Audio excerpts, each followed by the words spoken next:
Welcome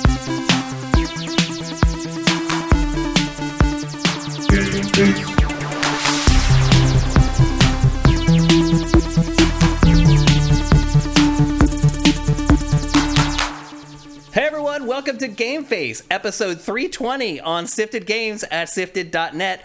I'm Shane Satterfield, and I am still alive. After my trip to Greece and a bout with COVID, we're finally back live on Twitch for GameFace. Alongside me to have the best podcast about gaming for the week is Matt Kyle. What's up, Matt? Yeah, who knew that was going to be such a break? Well, yeah, really no way of knowing. How bizarre, man. Like, there's like dust in this room now. Yeah, like some of you guys may only watch GameFace live on Twitch, and that's fine. So you may not know what happened, but I went on my trip to Greece. Everything was great. Literally some of the best 10 days of my life. And I came back and I got COVID on the flight back. My wife and I both got it. So we had COVID immediately after we got back. And I only really felt bad for like 2 days, honestly. Mm-hmm. And it was a bad 2 days. Like any of you guys who have had it bad, I feel really bad for you because for those 2 days, I was miserable. It is really weird. Like you can't even really put into words how it makes you feel. Like some of your symptoms are like a cold, but you have this underlying feeling underneath like the other symptoms. Again, like I think you have to have it to really understand how it makes you feel. But I really felt rotten for like 2 days, and then it just, like, that was gone. And I am all vaccinated and boosted and all that stuff. And then it was just a matter of waiting to test negative, which took forever. Like, I just felt like I could never test negative. My wife, who had had it before, tested negative way before me. And so then I was like, uh-oh, like, there's something weird with me. And then I started testing myself. Yeah, you can test positive because of the antigen reaction up to 30 days. Yeah. Even if you're not contagious, even if you're not sick anymore. Yep. So in the prior episode of GameFace, I had mentioned that we were going to do a show on Friday. Well, I woke up on Friday and tested myself, and I tested negative. And I was like, oh, wait a minute. Like, let's just go and do the show on Tuesday. Because the other thing, too, was there was a game that we needed to talk about that I was struggling to find time to play. Yeah. Because there was this other game that I was playing that's really awesome. Mm-hmm. And so I was like, let's give ourselves another couple days to play all the games we need to play. And let's just go live on Twitch to kick off GameFace 320. And here we are. And I remain an increasingly rare unicorn, never having had COVID, the infamous virus. Yep. So I know a lot of people in my life, and Matt and my mom are the only two people left that I know that have not had COVID. And you shared someone that we are mutual friends with that also hasn't had it yet. But for the most part, you are a dying breed, my friend. I know my whole family up north hasn't. My mom, my sister, like that whole household hasn't had it yet. Really? Yeah.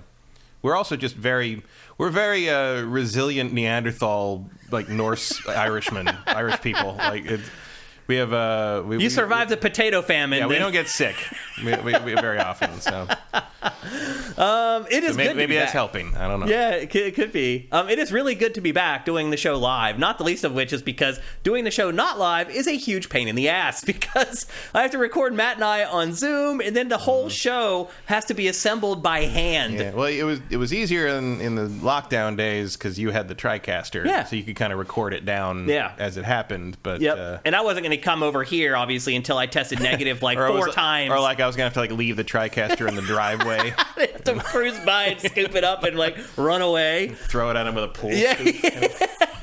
There was no way I was coming here until I tested negative at least 3 times in a row, which I've now tested like negative like 4 times in a row. So, yeah, it's been crazy. Like, first of all, thanks for your patience, guys, for waiting for the show to come back in its real form. But, you know, I was sick. There's nothing I could do about it. And again, the worst part for me was being trapped at home. Like, just finally this weekend, I was able to, like, go out and, like, go to a grocery store. And we went out to a restaurant on Saturday night and had dinner. And, like, finally being able to get out of the crib. Because we live in an apartment. We don't live in a big house. So the apartment gets small real fast. When you have 2 people who have COVID, by the way, at the same time. But we made it through, and I was telling Matt before we went live, I don't feel like any residuals from having COVID, which is good. I went on a bike ride on Saturday, and my wind and my lungs are still good. Like, I didn't get worn out or anything. I've been walking up and down a bunch of stairs, and I feel like my lungs are still all cleared out and good. So I feel no worse for the wear from COVID. I also didn't have COVID brain. I didn't have, like, a fog. I also never lost my sense of taste or my sense of smell. So a lot of the worst parts of COVID, I managed to dodge. But again, if any of you guys have had, like, a real case of COVID, man, my my thoughts are with you, man, because mine was very light and it still sucked. Yeah, I do have a couple of like friends who had the main symptom they had was the brain fog. Yeah, like talking about like you'd sit there and they'd kind of stare at a wall for a bit, and suddenly it was 5 hours later. Wow. And like they just didn't have any sense of what time was or where anything was, or couldn't remember things. And one thing that's happened to a lot of people in my family who have had it is they've lost hair. Like in clumps, like for months after they got over COVID. Now, these were people who had it pretty bad, but that's a symptom that some people I know that have had that other people may not have had. It's so weird. It is a very weird virus. COVID is a weird virus. Yeah, That's my doctor has an old professional friend of like 40-some years who is a vaccine researcher and peer-reviewed tester. And so he's been, in the thick of this for, 2 years now. And he said his friend says, the one thing I can tell you about this thing is one of the weirdest things we've ever seen. I've never felt like this in my life. Like, again, you have normal symptoms, like you have a stuffy nose or you have a headache or whatever, but there's just this underlying vibe about it that and it's funny, I got a little bit of that from the side effects of one of the second vaccines, where it had that sort of like, why do I feel so weird? There's and a weird edge to it. And like, you don't know what, and like, you can't pinpoint, but I didn't want to do anything. I couldn't focus on anything. I couldn't and that was just side effects from the vaccine the one time. Yeah. And thankfully the boosters didn't do that. Although the variant booster did. I did have a day of like, nah. Yeah, see, none of the vaccines or boosters did anything to me. I just had a sore arm, and that's it. So I managed to dodge COVID all this time, and then you're probably wondering how I got it. I did not wear a mask on the flight home. And it was a 14-hour flight, and there was no air circulating in the airplane. That'll do it. And my wife and I, we both got it. So, and there was a woman behind us that was way overweight. Like, I'm worried for her because obviously those are the people. She was exposed too. Obviously. Yeah, so those are the people who tend to not do very well. So, but I don't know. I don't know. Meanwhile, crazy. I have a friend who commutes to San Francisco every week for his job because he works for San Francisco, and so he flies twice a week, every time. And he hasn't gotten it. My wife's boss works for a huge corporation. He flies 5 times a week. Yeah, although as you said, your flight did not have the air circulation going. Yep. And that's a very, very good mitigation. Yeah, like it works. Usually planes have very good. Yeah, and it was just stagnant and hot. Like I should have known. That's weird. That's so unusual. Usually planes are freezing. I know. Yep, it was weird. But anyway, I'm here, and I'm alive, and we're here to do GameFace, and we have a great show today. Our last show was freaking awesome, loaded with awesome games. And this one, same deal. We have a great lineup of content today. We talked briefly about God of War Ragnarok because I had played it before we recorded the last show, and Matt had not. Now Matt has played it, and finally, the Wonder Twins here are going to put their heads together and discuss God of War Ragnarok. We're going to talk about Sonic Frontiers, a polarizing game. We'll get into that here in a little bit. Currently... user rating on Metacritic 10 points higher than user rating for Elden Ring. If you would like to know how useful fucking audience scores are. But anyway, I'm glad to be back here and hanging out with you guys. Let's bring you guys up so we can see what you guys have been up to while we've been trying to survive here. Lots of people telling their stories about COVID. Oh yeah, because I said that too. I'm like, it's good that you got it on the plane back and not in Greece. Oh, it would have ruined our trip. By the way, if you guys have not watched our last episode of GameFace, go check the archive. I do talk about what my trip to Greece was like, which was awesome. Also, by the way, I always talk about how when I go to foreign countries, I get a soccer jersey. Well, I did in Athens, and this is Athens football team, black and gold like the Steelers, I would add. And I was oh, winner. I was like, there we go. So anyway. Are they doing better than the Steelers? Probably anyone's doing better than the Steelers right now, Matt. This is one of the worst seasons they've had in 40 years. So, yeah, everyone's doing better. You know it's bad when even I know that. Yeah, exactly. That's a good point. Let's see. Slagathor, thank you for Twitch Prime. Iviz, thank you for Twitch Prime. By the way, we just got our Twitch Prime payout. And I know this is because, obviously, we were gone for so long. We had our lowest Twitch Prime payout ever. Ever. Like, I don't know what happened, but if you guys, I know some people slack and they're like, I didn't do it this month or whatever. If you could do it this month, even if you don't normally, I'm sure some of that's just because people weren't here. That's a lot of it. Yeah, you don't think about it until you're in the chat and you're watching the thing and you're like, oh right, I should do that right now. But if you're like a subscriber on our Patreon or whatever, and you're normally like, well, I already give you guys the money, I'm not going to do it. If you guys could do it this month, that would be awesome because we got crushed from last month and Christmas is coming up, so a big cash outlay coming here. So if you guys could do that, that would be awesome. We'd really appreciate it. Let's see if there's any. T. Monahan, thank you for the tier 1 subs that you're gifting to our audience. Johnny Hurricane, thank you for Twitch Prime. Hope you're doing good, man. Getting ready for the holidays. And I think that might be it. David5807, thank you for Twitch Prime. That's awesome. We appreciate it. Don Lionheart. What'd you say? You get Slagathor. Yeah, I got Slagathor on the way up. Darmus, thank you for Twitch Prime. Are there any more? Something being used as a proxy war against Donkey. What's being used as a proxy war against Donkey? Oh, the Sonic Frontiers user score, probably. Oh, why? Because he loves it? I don't know. Or so he either loved it or hated it, and people were pissed off about it. Probably he made fun. He said it was bad, and so he... so he told the truth. Probably. Justin Horman, thank you, man. 65 months of Twitch Prime, man. That is awesome. I think you hold the record. I think you are the longest running subscriber via Twitch Prime. I know a lot of people say that they just put a reminder in their phone to do it every month. We'd really, really appreciate it. Johnny Hurricane, Steelers and winner in the same convo. Yeah. Yep. Yeah. Okay, I think that's it for all you guys. Did your wife wear a mask on the plane? No, she did not. We both did not wear masks. We were stupid. Like, we just let our guard down, and we got burned. That's pretty much what happened. Easy to do these days. I was like, man, I can't take a flight, like, home and now. Like, the numbers were really low, and no, I couldn't. I should have worn a mask. Call of Duty 1, thank you for Twitch Prime. That is awesome. We're going to talk about one of your favorite games today when we talk about Modern Warfare 2, finally.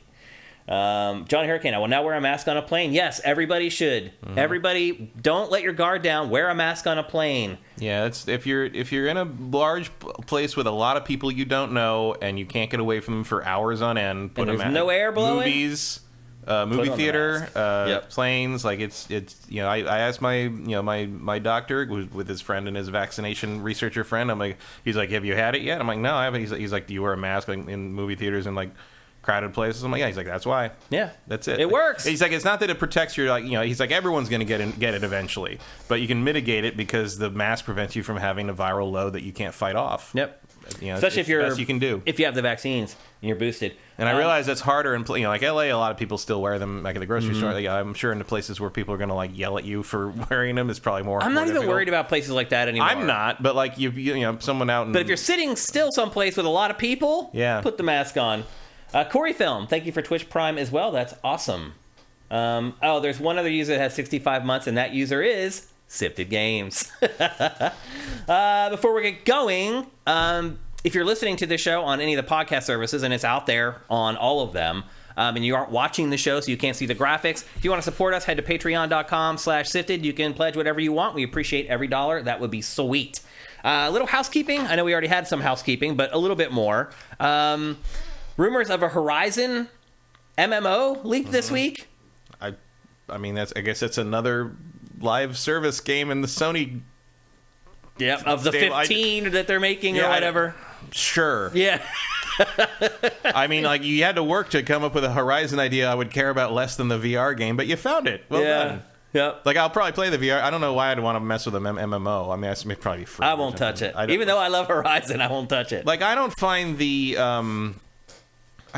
world of Horizon that compelling on its own without Aloy. Like, I agree. It's a good setting for the story they're telling, but I'm not sure why I'd want to be like a rando in that world, Like, just a rank and file NPC type person. Like, it sounds like you're going to, is it an MMO? Is it going to be like some kind of weird mobile style thing? I assume it's going to be the different, like, nations sort of, I'm going to join the fire. Right. The servers will be the different tribes that you come across. And, like, they'll just, like, fight each other and, like, PvP stuff. It's just like, I'm already boring myself. Yep, exactly. I have no interest in it at all. Some of you might, though, so we thought we'd bring it up. Control 2 was announced this week. Cool. It is next gen only. Control's great. Yep, Control is great. I can't wait to see new stuff from them, and next gen only is great. That came out in kind of a weak release year and ended up winning Game of the Year in some circles. Next gen update was really good. Yep. Doesn't seem like it sold very well in a lot of places. Apparently it sold very well once the price dropped. Yeah. They've sold a lot of units. It didn't sell revenue, what you'd expect from those units, I think. I was surprised to learn that It Takes Two has sold 7 million copies. Yeah. Because one of the questions in a recent Pachter Factor was, does winning Game of the Year really matter? And his answer was kind of half and half for the most part, but It Takes Two kind of proves that it does. The other thing is I think It Takes Two was when got the word out to enthusiast people as well. People that, because I think a lot of hardcore gamers sort of gave that game a pass because they're like, it's a cute little platform. Even though we sang its praises from the mountaintops. But if it's going to win Game of the Year, Game Awards, I mean, that's some cred to someone who takes games seriously. So I think that sold a lot to that, and they deep discounted it pretty. They did eventually. Quick. Yeah. Elden Ring, 17.5 million. That's crazy. So that's for a Dark Souls game. That's ridiculous. Nuts. It's really nuts. And there you go. There's your mainstream breakout. After however many games. So let's see what they do next. Yeah. My guess is Elden Ring too. Either that or adapt Dark Souls into it. I mean, whatever they do, it's going to be that template from now on. For sure. And then the other smaller story from this week is that we kind of learned about the future of DC Comics video games. Going forward, DC video games are going to be part of a larger connected universe. Yeah, I'll believe that when I see it actually come to fruition. Yeah. So that, not Suicide Squad, because that's part of the Arkham universe. Yeah. And I can't imagine you want to build on Gotham Knights at all. So we're starting over again. Yeah. Oh boy. Seems like it. It might be for the best. I just want to note that with all, there's all this Black Adam, big head, everybody, Black Adam, The Rock's back, DC, gonna say Henry Cavill. Black Panther just made in 3 days what took Black Adam 3 weeks to do. Yeah. Domestically. Yep. DC's got it. I mean, James Gunn, he can do it. Yeah. James Gunn knows how to portray that stuff, and he knows to tell good stories about good characters and let the bigger, larger world kind of take care of itself as you go forward. He's not going to put that cart before the horse. So I've faith in James Gunn. But oh boy, do we got to hack our way through some crap before that happens. And it feels like the games are in the same position where it's like you basically got to start over because they lost all their momentum. Yeah. Well, the whole WB stuff with them being sold and not being sold and that kind of muddied the waters and made it a bit of a mess. Yeah, so. At least this seems to indicate that maybe WB Montreal is going to be kept around. Yeah. Because I was worried that after I don't know what Gotham Knights sold, but it my guess is not very well. Probably not what they were hoping when they started it or revamped it again. I don't know how many iterations that thing went through. I maintain that it feels like that game was built around Nightwing and the other 3 characters came later. Yeah. I don't know. I really don't. But it sounds like maybe they will not all be shut down, and that they will be part of an ongoing machine. Look, the first one of the Marvel's not doing too great in the game realm either, outside of Insomniac's thing. And Insomniac's obviously churning out gold as this because that's what they do. Mm-hmm. But other than Spider-Man and probably Wolverine when that shows up, and Guardians was good, but there's no coherence there either. You could build, and Midnight Suns looks pretty cool, but that's obviously a standalone one-shot thing. There is probably room to do something like that, to do some kind of interconnected game for sure. universe. I mean, the idea makes sense. But where the execution is what. I guess EA is doing 3 games. They said so maybe they'll do something there. But it's EA. We saw what they did with Star Wars. I mean, that's the other problem too. Is if it's not unified under one publisher, how do you get everyone to play nice? Well, theoretically, Marvel used to have a games division that sort of watchdogged everything, and you theoretically could do that. Lucasfilm did that. LucasArts did that forever. All the games in Star Wars technically sort of. They weren't technically canon, but they were not contradictory to canon. Yep. Back in the EU, so you can do it. You can definitely do it. It's just you have a plan. You gotta know what you're doing. You gotta figure this out. You gotta talk about it. You gotta care if that's a thing. And to be fair, James Gunn does care about that kind of thing. He does. And he knows video games. He likes video games. He cares about video games. So maybe he'll have an influence there. He knows fandom. Yeah, this could be the beginning of a real turnaround for this if Zaslav and the Hatchet people that are running that studio now let them do it. Yeah. At any moment that company could be turned around and sold for modest profit to some other. I'm waiting for that to happen. I think Warner Brothers gets sold off to probably NBC Universal by 2026. And piecemeal. Which means they'll start all over again. Well, yeah, because I don't think NBC would want DC. I think DC would get sold off to somebody else. Yeah. So who knows? Fire Native, thank you for Twitch Prime. Appreciate it.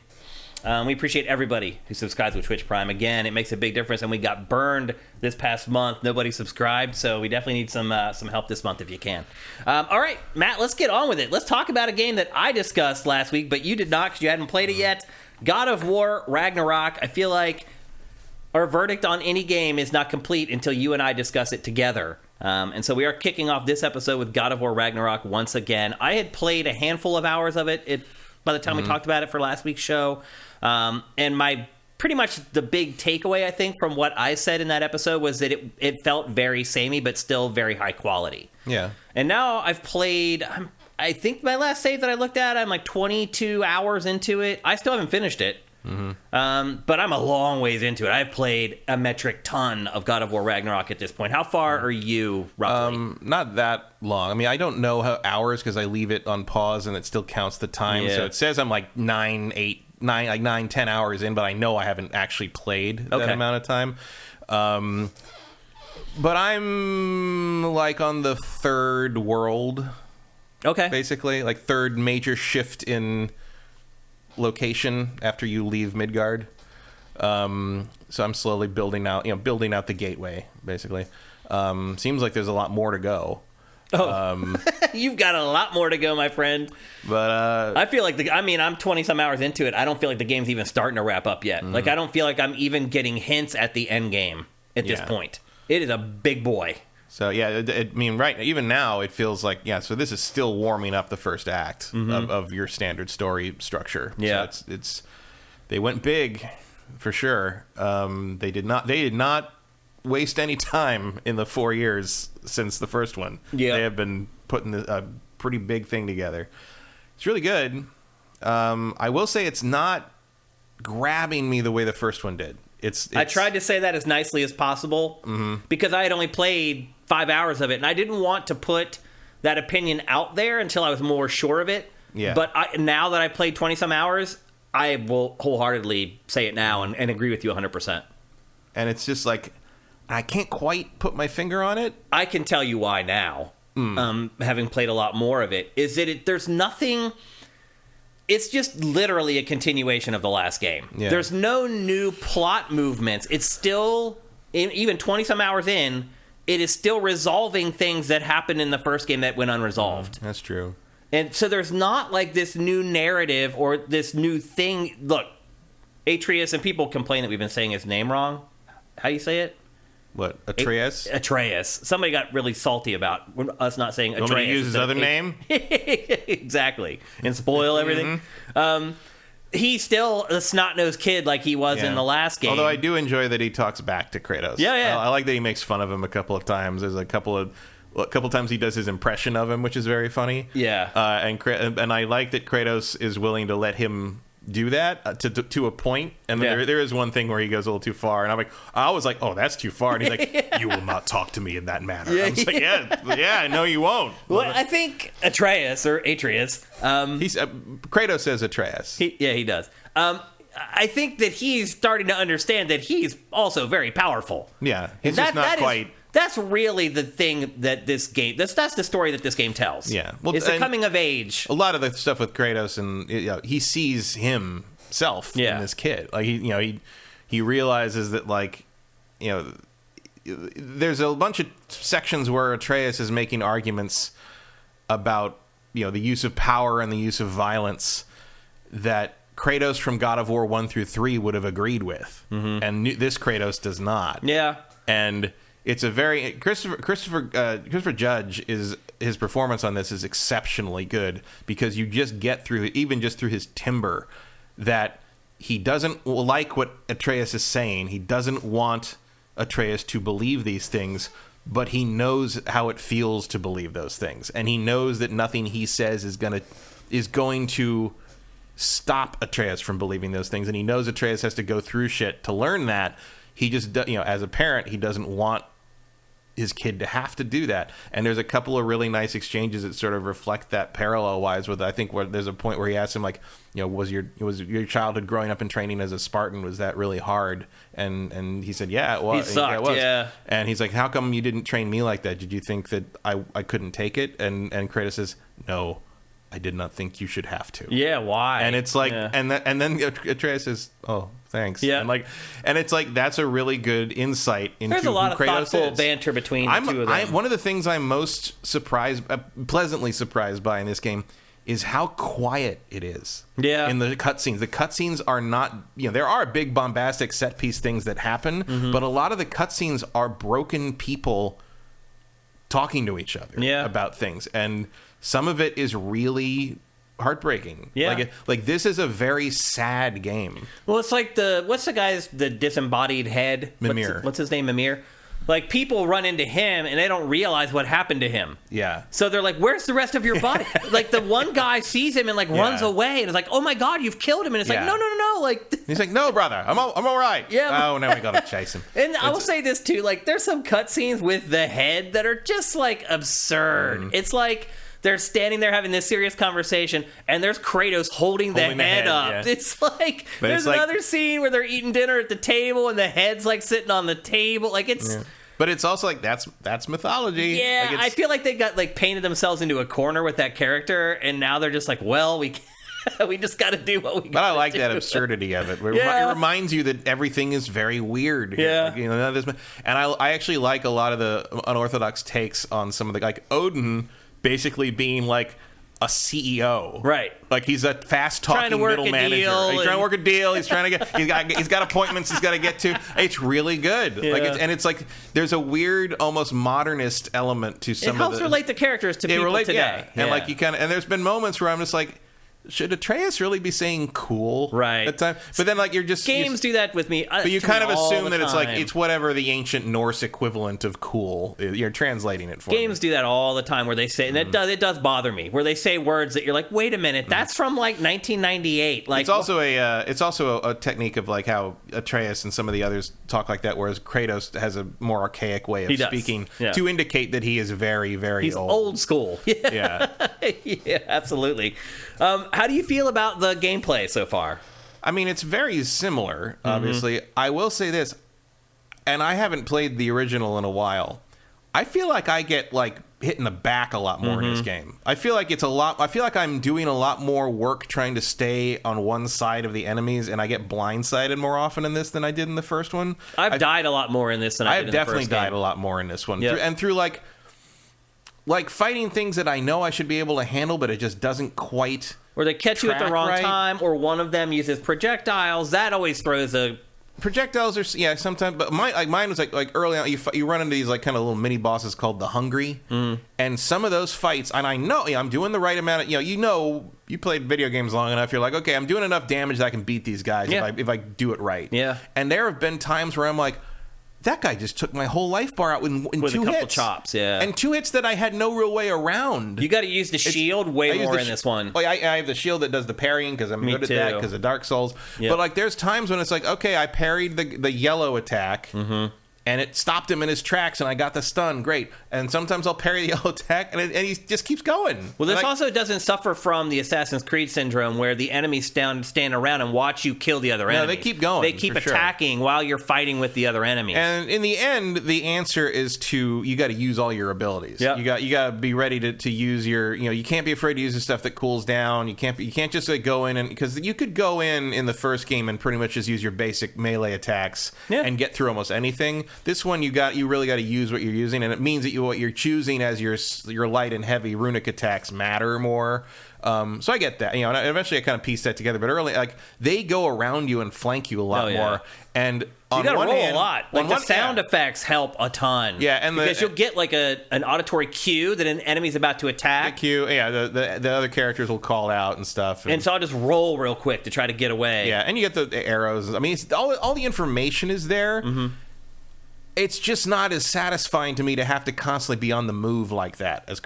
I feel like it's not capturing the power that Kratos had before. And as you level up, you get closer to that. But like, it's just not like it doesn't feel as immovable object meets irresistible force as the first game. It feels a little more Assassin's Creed-y. Yeah. And I don't know how I feel about that yet. Yeah. And then, of course, there's moments where you are not playing as Kratos that change. There's a lot of moments where you do not play as Kratos in this game. There's a lot of times where Atreus is not your sidekick. There's another sidekick there. But if you learn how to use Atreus in combat, and I mentioned this in last week's episode, way more powerful this time. Way more effective this time. Like, I kill a lot of enemies just using him sometimes. Yeah, especially once you go further down his assist tree. Yep. Like, there's some couple things that, like, oh, that's really good. Well, he can hold enemies you for hang a on really to guys long forever, time, and eventually one shot will, like, kill him now. And he can do extra hits on them after you've done things. Like, there's a lot of options. You do combos with him, too. Yeah. If you start unloading, he'll start unloading alongside you. Mm-hmm. So he is a way better character. But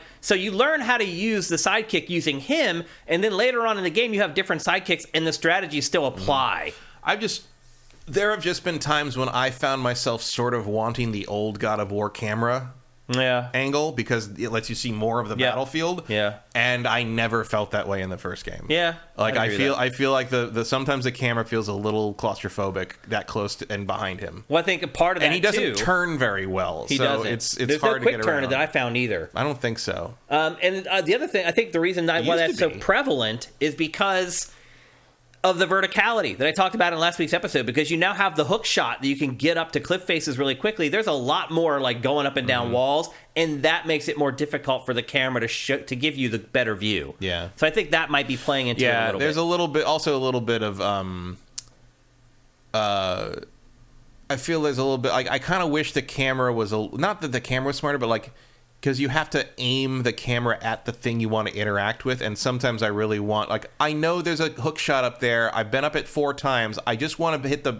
circle button and do it without having to tilt the R stick, the right stick up. Yeah. Like, I wish there was a little more, I mean, I know you can turn the settings so he does that stuff automatically, but I don't want that, because I don't want him randomly jumping up things while I'm trying to fight. That is one thing we should mention that I said last week, was it's annoying how you have to keep using the circle button to just climb up little steps and whatnot. You can go into the settings and you can turn it on so it will do auto traversal. Yeah. And there's two levels. There's 2 levels. Yeah. I ended up using the first level. I didn't go all the way. I will say, like, that accessibility options menu, holy shit! Like, you that, can tell it if you have a single, if any kind of possible disability or ability difference you may have that might make it difficult to do any kind of part of this game, there's an option in there to help you. Yeah, like, it's very thoughtful. Yeah. It is the most extensive accessibility menu I think I've ever seen in a video game. Yep.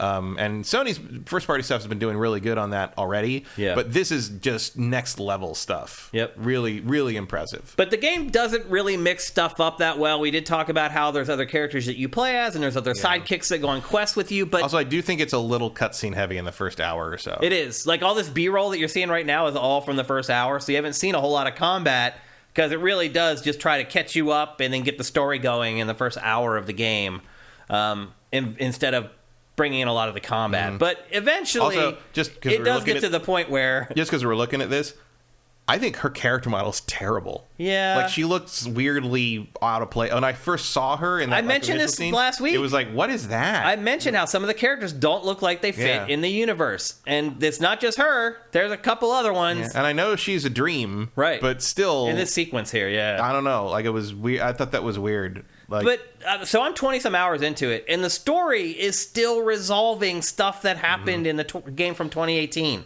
Like, there hasn't been like, okay, we figured all that stuff out, now here's the big twist, and off we go. That could happen eventually. There's still a lot of game left, but I haven't hit that point yet. I'm still trying to sort out all the conflicts from the last game still. So. And that's, again, I'm a long way into the game at this point. So I don't know if there's some big twist eventually in the final act. I don't know. But so far, it's just... Ragnarok has a lot of shifts in it. Yeah. In the and they do work that in. Like, you come across characters who are like, oh, you know, all bets are off. It's Ragnarok. Like, there's nothing more important than either us stopping Ragnarok or us managing to live through Ragnarok or whatever. There is definitely that angle to the story. I definitely never need to hear the word Fimbulwinter again. What do you think about the visuals? It's good. They look really cool. There's some drawing in this game. A little bit. Which I don't remember ever seeing in the last one. Yeah, it's like there's some clutter, especially when you're paddling. Like, mostly stuff on the shores, I think, is what I've seen. They do remember, however, the most important part, where collectibles can be seen as far away as possible. Yeah. We're going to talk about a game in a minute that the drawing is so bad that it actually negatively impacts playing the game. And I think it looks good. Like, it doesn't have the blow you out the back of the theater sort of element that a next gen only one would, maybe. Yeah. and it does chug a little bit at times. I haven't seen that actually. In cutscenes and in some I've never seen it do it in combat, but it does. I've seen a little bit in a couple of exploration areas. Yeah, I haven't seen any of that. Nothing that I'd be like, oh my god. I mean, look, we're gonna also talk. Well, about which setting do you have it on? Do you have it on performance? Yeah, see, I have it on fidelity, and I still haven't really seen too much chugging. I've seen a couple. It's not terrible.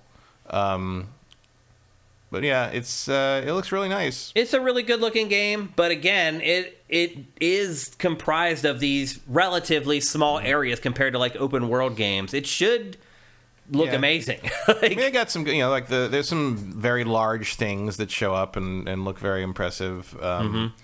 But you got, like her hair doesn't look amazing. Yeah, there's things like that, but it looks fine. It looks. Yeah, it still looks great. But it does look like an outgrow. It looks like a 1.5 of the previous game. Yeah, I guess is one way to say it. How do you feel about the level design now, 4 years later? The fact that it isn't an open world game and it's kind of these little sections of the world that are snapped together. I like finding the little spots you can land the boat on, and I got a little section to explore, and it feels manageable. It feels like it's like, I can find this, and I know that this is over here, and I know that the language is still the same. It hasn't presented a lot of new challenges so far. I mean, obviously, I'm technically early. There's a lot of puzzle solving in this, and I kind of forgotten that about the first. Yeah, the last that's game. one of my big things with this game is, and it applies to other games too. But this is the first game I can remember that I've really been irritated with it. Shut up and let me figure out the puzzle for 5 seconds. Like, as soon as you get anywhere, it's like, hey, it looks like that lever probably controls. Yeah, I know. I'm walking towards it. They really don't want you to get stuck. It's like, hey, brother, it looks like that wheel might be the thing. I'm like, I don't even know what you're talking about. I haven't even seen the wheel yet. I haven't seen the wheel yet, and you're facing the other direction. How do you see the wheel before I do? I actually the reason I looked in the accessibility menu so hard was I'm like, is there somewhere that I can turn companions telling me how puzzles get solved off? And there is not. I'll say this though, I did play some of it with the audio off because my wife needed to talk to me about something. And if you don't have those audio cues, some of the puzzles in this are hard to figure out. Yeah, I think they do that so fast because I'm sure in focus testing, the people who just want to hit stuff with an axe were like, I don't know what you want me to do. Why would I waste? What am I doing here? Because there's a lot of it. There's a lot of puzzle solving in this game. But I can figure that out. Yeah. Like just give me an option to ask somebody for help. If I want it. I don't need Atreus to constantly narrate the puzzle for me before I can even get to the next. It's not even like I've stood there for a couple of minutes. Well, they're also obvious. They're not like, hey, fiddle around with that thing over there. They're like, hey, you should freeze the water coming out of that water thing. And that will back Swanman says there is a puzzle extended timer, and then Vincent says that doesn't work. Oh, so, I don't know. There you go. But there are it happens so fast that it almost feels like a bug. Yeah. Like they instantly start telling you the answer to the puzzles as soon as you step foot in the puzzle area. Yeah, as soon as you get in the immediate area of the puzzle. But I would say the game is split probably like 50-50 combat. Yeah, it's pretty to close, puzzle solving. I was surprised by that. I'm always a little surprised when combat lasts more than like a minute. Yeah, because each skirmish is kind of like an arena battle. Yeah, it's like you go into an open area, it floods with enemies, you kill them all, you get a little chime, and then you move on.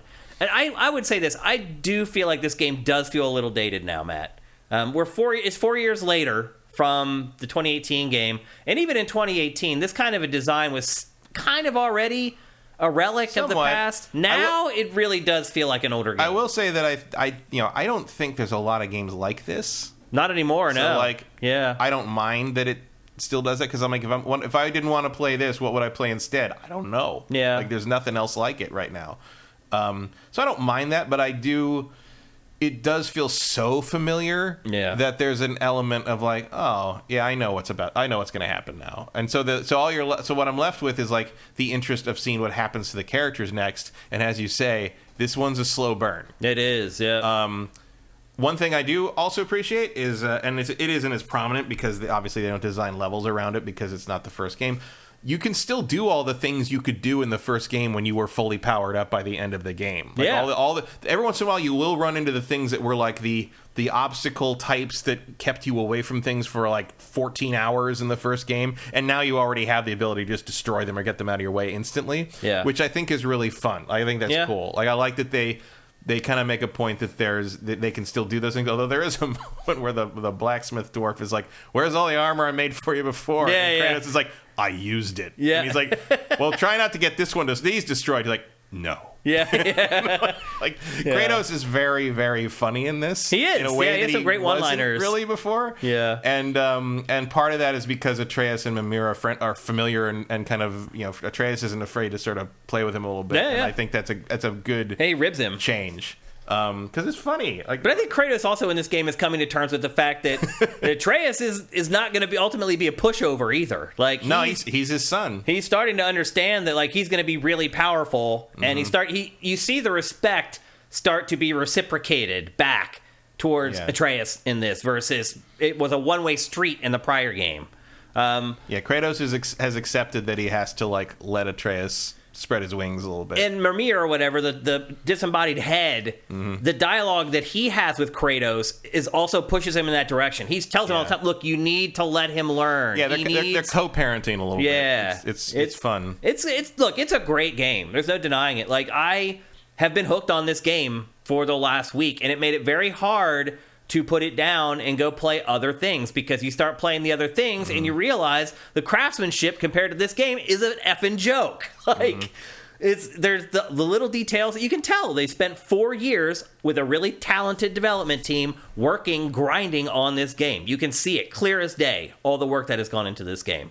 But it's not without faults. And I'll just be honest with you, I have not enjoyed it as much as the game from 2018. I think a lot of it is because it is very samey and very similar.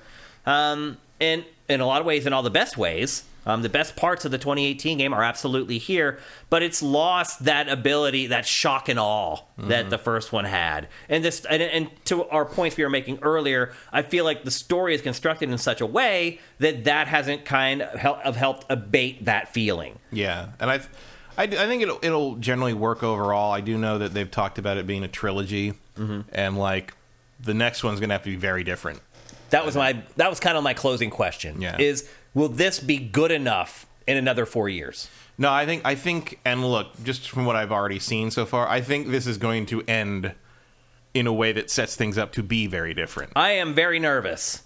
I'll put it to you that way. I'm 22 hours in, and as I said, I haven't really gotten any hints of an end game or anything, but just certain little lines of dialogue here and there, a couple scenes that are in the game, I'm starting to get nervous. Yeah, and the other thing, of course, with Sony Santa Monica, it's like if you're asking the question, are they going to have the balls too? The answer is always yes. Always yes. So, yeah.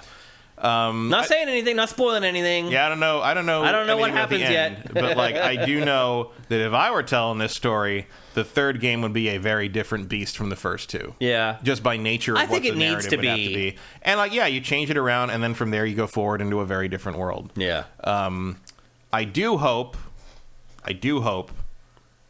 that this is the last one that deals heavily with Norse stuff. Yeah, I think I'll be good. I'm done with all the Norse shit. Yeah, I want to see them go. I want to have like a crazy chase like quest through the pantheons of all these other pantheons they've teased. Yeah. So. Well, it's been crazy for me because I just came back from Greece. And so it's been a little bit disappointing to see how little of Greek mythology is actually in this game. Well, that's because he killed it all. Right. Already. He's already wiped it all off of his universe. So, great game. I recommend buying it. I do like when 100%. some of the other characters know who he is and know what happened. Oh, yeah. Like it's well, I mean, that's kind of like, the whole plot of this game. Yeah, they know those like, blades. Everybody knows what he's done, and you're finally starting. And like Atreus is finally starting to kind of recognize the magnitude of what his father did. What happened? Yeah, and that's in him too. Yeah. Like there's a lot of good stuff in here. Yep. Like you could nuance. I'm sure they're thinking about it, but like you want to do a prestige TV series out of this thing the way they did with Last of Us, it's here. Yeah, I mean, I think that's probably going to happen. Yeah. I think it's safe to say that. I imagine that's going to happen after they have more on the table, like because clearly you can't make the TV show before you know how the game ends. But no, I think there's you could justify that. Yeah. And here you're seeing another playing as Atreus. You're seeing a dead child. Yeah, with a different sidekick than Atreus himself. But they all control the same. So once you get used to working with the sidekicks in this game... I did call that years ago, that you would play as Atreus in this game. Yeah. Like, that was obvious that's what I don't think that's a stretch, but... No, but it was interesting because when I'm like, okay, how's this going to work, ranged boy, in a game that is very melee focused? But they made it work. Yeah. Well, I mean... He's actually pretty fun to play as, and a lot of times when you switch off of the main character, for me, I get kind of spiky. I'll be like, yeah, I want to play this guy I like. I don't want to play this... also ran. His finishers are great. He's cool. Though. Like he's it's a fun. It's also like because you're fighting a lot of the same enemies and you have to fight them so differently, it makes it a different combat challenge, which I like. But if you start using your sidekicks correctly, he gets set up for finishers over and over again. Like you hardly ever have to chip down enemies to past half their health before he'll get set up and you just run up and click the R3 and finish him off. And there's a lot of fun. Like if you watch because Citri throws things. And he pulls them out of his magic bag thing, and they're all different. Yeah, like it's like if you just watch it, what he's throwing, it's the variety is crazy. You're right, like it is crazy.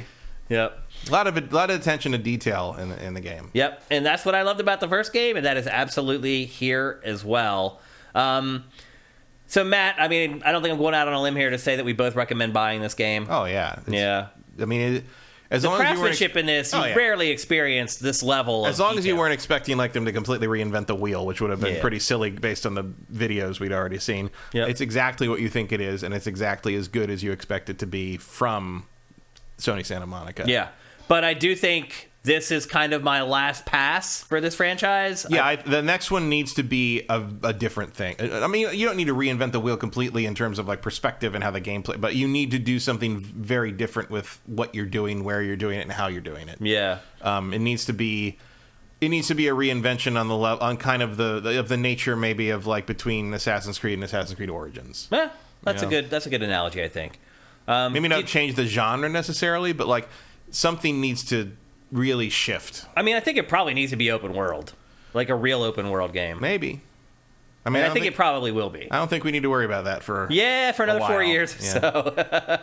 I'll end up playing this again. I haven't finished it yet, so I don't know if there's going to be a lot of great like post game content. Like here's the thing, though, like with the non-open world lets you have these areas that all feel so like chunky and real and there and designed. Like, a lot more detail can be I don't know if I want to to lose that. I mean, because look at all the detail and all that gear work there. Yeah. Like in an open world game, you're probably not going to get that. Yeah, but it would be few and far. You know, you'd have to traverse areas. It would be at like an empty expanse. Yeah, like I mean, you have that now here, where like that's basically what the boat is. You know, the boat isn't. It's technically an open world with a lot of canals. Yeah.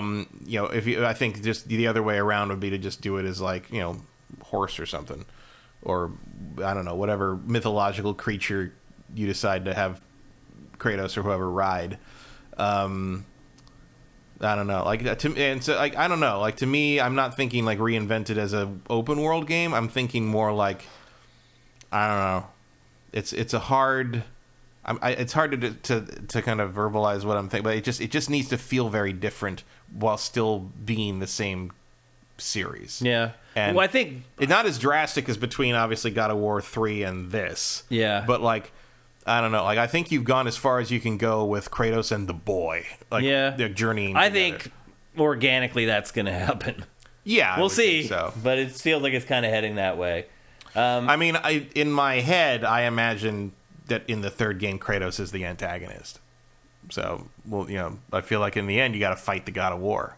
Yeah, but there's someone else in this game that they call the God of War. Yeah, I mean, there's gods of war everywhere. I mean, it's also possible that you end up in a situation where you got to go kill all the gods of war, right, across all the pantheons. Could be. Yeah, and there's other gods in those pantheons that aren't going to be too happy about that plan, and so you have to fight them too. Like there could be I just want to see Kratos fight Egypt. Like, it's like Egyptian gods are so fucking crazy that I'd love to see them get like kind of, you know, imagined here. That would be cool. Yep. Especially with like the weird take they have on like, you know, like Odin being a middle management like deal maker. Like I'd love to see what they do with like Osiris. Yeah, because you can play with some of that stuff really well. Like, it doesn't all have to be like super badass heavy metal cover stuff. Like it could be really funny. Yeah. Like, there's a little touch of that in this one. Yeah, like there's definitely a lot more humor in this one. Yeah, they lean into the absurdity of some of the myths in this that I think is refreshing. Yep. Especially for this series, because the Greek stuff did not. Yeah. Not so, Hercules a little bit. Yep. So that's 2 thumbs up from GameFace. Mm-hmm. Easy buy. I'm guessing most of you guys have already bought it by now. You're already enjoying it. And you may be even further than I am at this point. And you're like, oh, Shane's wrong or Shane's right. Let's try to keep it clean in the chat, though. Let's not ruin anything for anyone. But I'm having a blast with it. I don't know exactly how much further I still have to go. But I have not wanted to stop playing. And it made some of my time this week feel like a job. We're very lucky in that this, doing this, running Sifted, GameFace, Pactor Factor, it very rarely feels like work for me. It felt like work this week because I had to pull myself away from God of War Ragnarok to play some of the other games for the show. And it was, really isn't work doing something you don't want to do for money.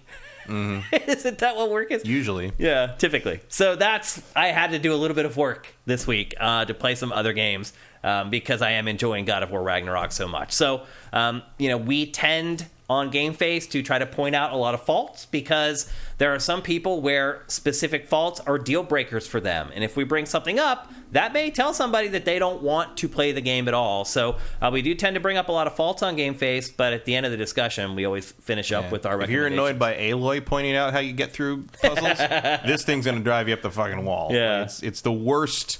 It's the worst. Here's how you solve this before you even get a chance to solve it I've ever seen in a game. Yeah, and I would argue if you don't like environmental puzzles, you probably won't like it that much either. Yeah, but also, if you play the first one, you know that. You do. And you shouldn't be playing this game without playing the first one. Yeah.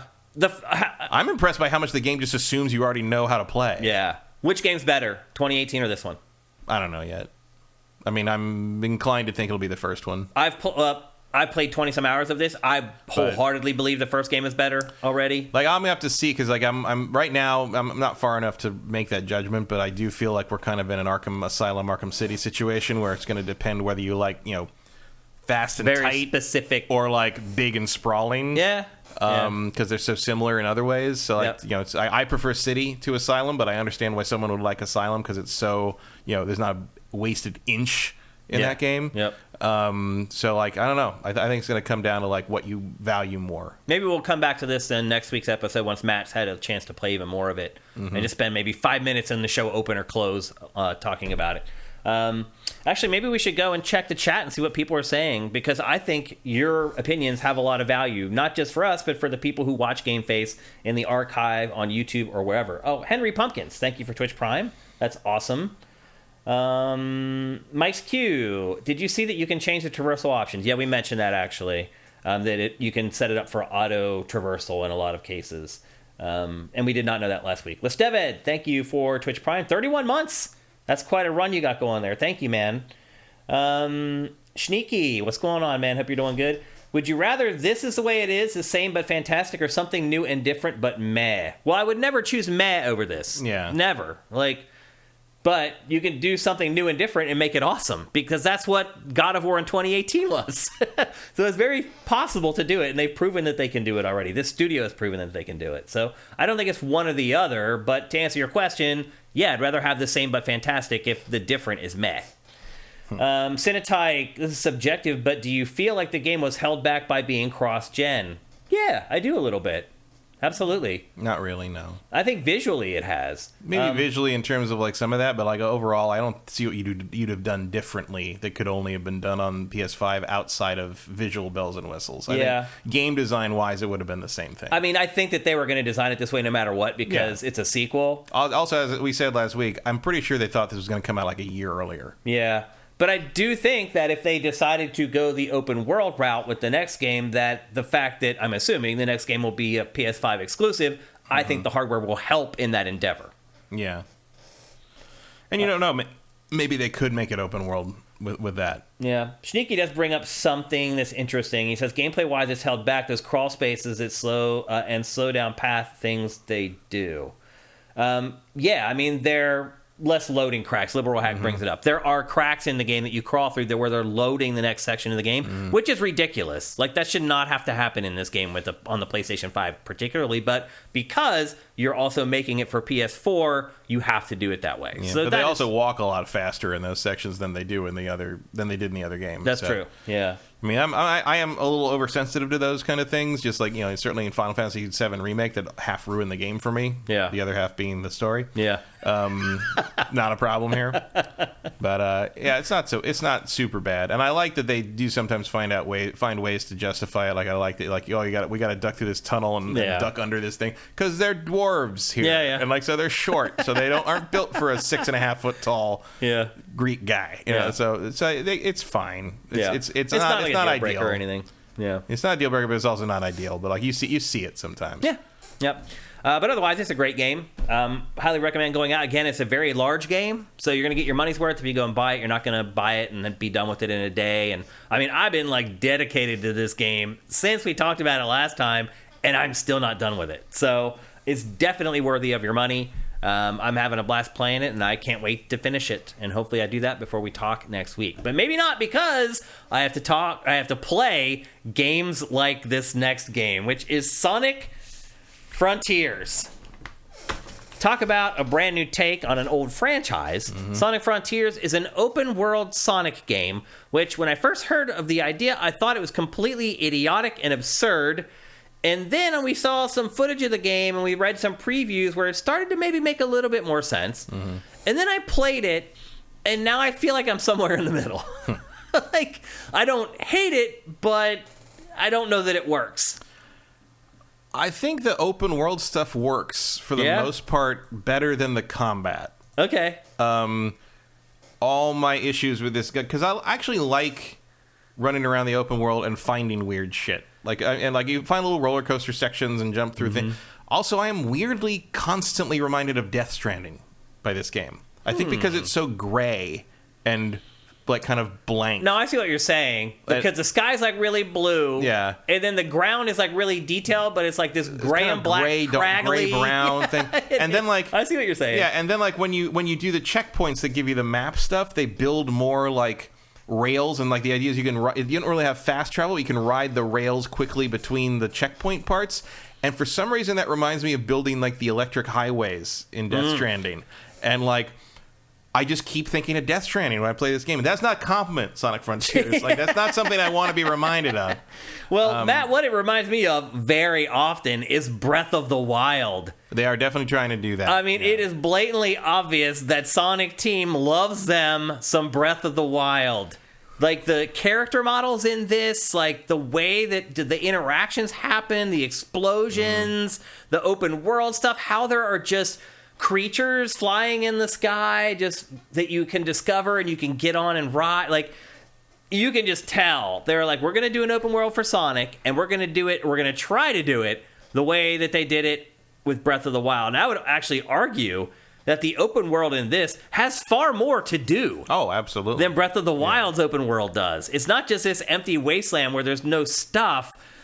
The problem is it's very bizarre just plopping little pieces of Sonic levels down onto the ground. Like, I've found, like, a lot of this, my time spent playing this game, once you get further into it and it gets a little more challenging, because it's really easy at first. Once you get a little further into it, a little more challenging, you're constantly looking for that one bumper that will send you up to where you need to get to. I found a lot of my time playing this game is tipping the camera up, so I'm looking down on the ground, and then just running around as fast as I can, trying to find that one thing that will pop you up to that rail or that building in the sky where there's like a whole network of roller coaster things that you can go on. I don't know that Sonic works in the open world. The other problem too is that, like, I found that things are designed to go one way. So you come across like a rail, you hop on it, you start grinding along, you get to the end and you hit a bumper that sends you back the other direction. Like, and if you find the lines, it's almost like a skateboarding game in some ways, where you find the line. You're like, okay, here's like a speed pad. If I hit this, it sends me directly onto this rail, which then sends me off of the rail through these hoops that will send me into the sky, which will get me onto another roller coaster rail, which will take me up into the stratosphere to this other building I didn't even know was there. Like, when that happens, it works. But if you're running against the grain, against the design, it is annoying AF. Yeah, there's kind of two ways you traverse each section area of the game, and that's sort of like as you are moving into it, everything's sort of aligned so you can find those lines and find those places. And if you backtrack, you can kind of like work your way around like that, but you kind of accept that you're going to be going against the grain a little bit. Yeah. Which is fine for the most part. For me, I think it's a weird game in the sense that it over-communicates some things and not others. Yeah. Like there's things where it goes on and on about all these certain moves you can do, and then at no point does it explain exactly what the red hearts are. Right. You're like, it doesn't have to, though, because an icon will pop up to tell you where to take it, like, immediately. Like, right. But like, you're collecting all this crap. None of it makes any sense for why you're collecting it or where you're taking it. But also the visuals don't communicate what it, like you collect the heart things. You get tons of them. Yeah. And then when you run into characters and things, you use the hearts to talk to them. Yeah. And when you do that, Sonic like holds his hand out and a bunch of hearts pop out of him and flow into the other character, and then a cutscene starts. Yeah. And I figured I was using my hearts up doing that, but it turns out you're not. Yeah. Because the total stays the same. So what does that cutscene mean? I think you're trying to make the character that you're giving the hearts to become a part of the real world and bring them out of the cyber world. But you don't give them hearts. You still have the same number of hearts you had There's before. just a cutscene so what does showing, that mean? I don't know. It's and stuff like that. It's just like what is that? You have so many things you collect. I think there's like 7 things you collect overall.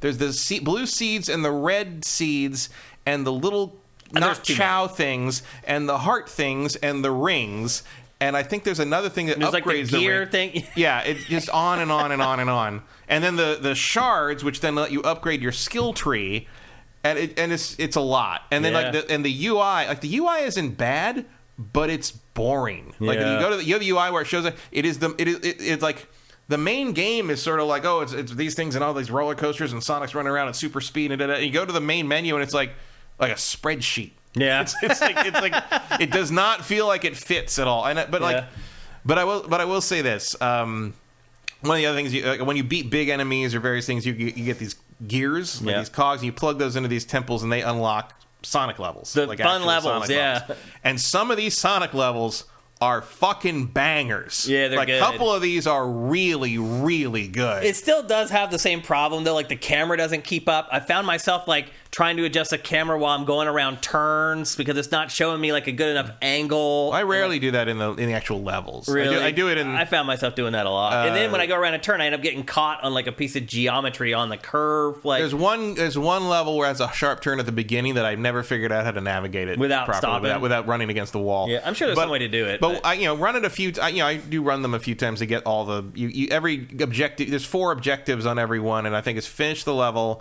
finish with the S rank time, finish with a certain number of rings, which varies per level, and find all. I think it's 6 red rings, which are basically like red coins. And they encourage you to play it over and over and get the S rank. And I usually do that for each of them. And I will say, once you kind of know the level well enough to get through it in S rank time. Like, that's some good Sonic. Yeah. Like, there's a couple of them that I was like, this is as good as 3D Sonic gets, really. Yeah, I thought some of the... And a couple of the levels are 2D. They are, They're just side-scrollers. Or some of them are mixed. They're 3D mixed back and 2D. forth. Like, if you liked that kind of thing in Sonic Generations, like, this is as good as they've gotten since then. Like, there's some good stuff in here. Yep, I agree. But there's not enough of it. No, it's few and far between. I think the first island takes hours to complete, and I think there's 7 Sonic levels to find in that. Yeah. So there's actually a lot of Sonic levels for a full game. But there's been other games where you got 4. They're short, though. I mean, they last like a minute or whatever. But that's the problem. That's the problem with Sonic. All the work for 1 minute of fun. Yeah, you do all that, the same amount of work for any other game's level, but everybody gets through it in 50 seconds. It's rough. It is rough, and that's expensive. Yeah, that costs a lot of money. But they kind of found a way around it here by also having the open world. Now, at first, I really liked the open world because you can. Here's the other thing too: the tone of the game. When you're in the open world, is completely different from any Sonic game ever. Like, the music is like ambient, like downbeat, or like really chill, like trance, Yeah, or it's weirdly melancholy. it is. It's like almost depressing, the music. But I found like it's like a game made out of the feelings of playing other Sonic games. That's a great line. That is 100% on the money. But the music is great. Like, I really enjoy it. And so at first, I really liked just playing around in the open world because unlike Breath of the Wild, there's something to do like every 30 feet. The problem is, the more you play it, the more you realize it's the same like 3 things. Yeah, it has a Mario Odyssey problem where every reward starts to feel the same no matter what you do to get it. But it's what you do to get it that's the same, too. There's like, okay, get from here to this pad before the timer runs out. There's trace a circle around these enemies or around these objects. Oh, it loves that trace a circle move. And I'll be honest with you, it feels good. I like doing it. It does. But you do it like a million times. Like, there's like 3 or 4 things that you do in the open world other than just like trying to figure out how to traverse like the roller coaster stuff that you just do over and over again. So this is one of those games where the more I played it, the less I enjoyed the open world and the more I thirsted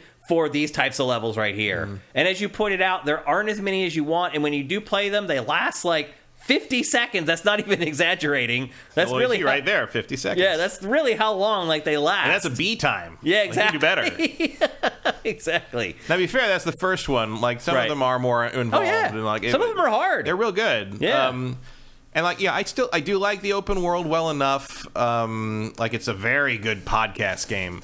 Like, you will never run out of weird open world little tidbit because you also don't really care what they're saying. No. Like, I played the first 3 hours with the audio on, and I was like, I feel like I'm losing IQ points listening to this game. Well, the voice I just turned it off. The voice acting is A, terrible, and B, I don't agree with a single casting choice in this game except Robotnik. No one sounds right, like as the character. Like, but the Sonic's voice are all crappy. Sonic's and voice is bizarre. Like, I don't know why you pick that voice for him. The story's dumb. The cutscenes are crappy. Like, the graphics aren't great. Like, we were talking last week about Bayonetta 3, about how crappy the enemies were in that game. Well, yeah, this is another. Sonic Frontier says, "Hold my beer," because even like, you know, at least the old Sonic enemies did not have a personality problem, and these guys do, and that's part of the plot.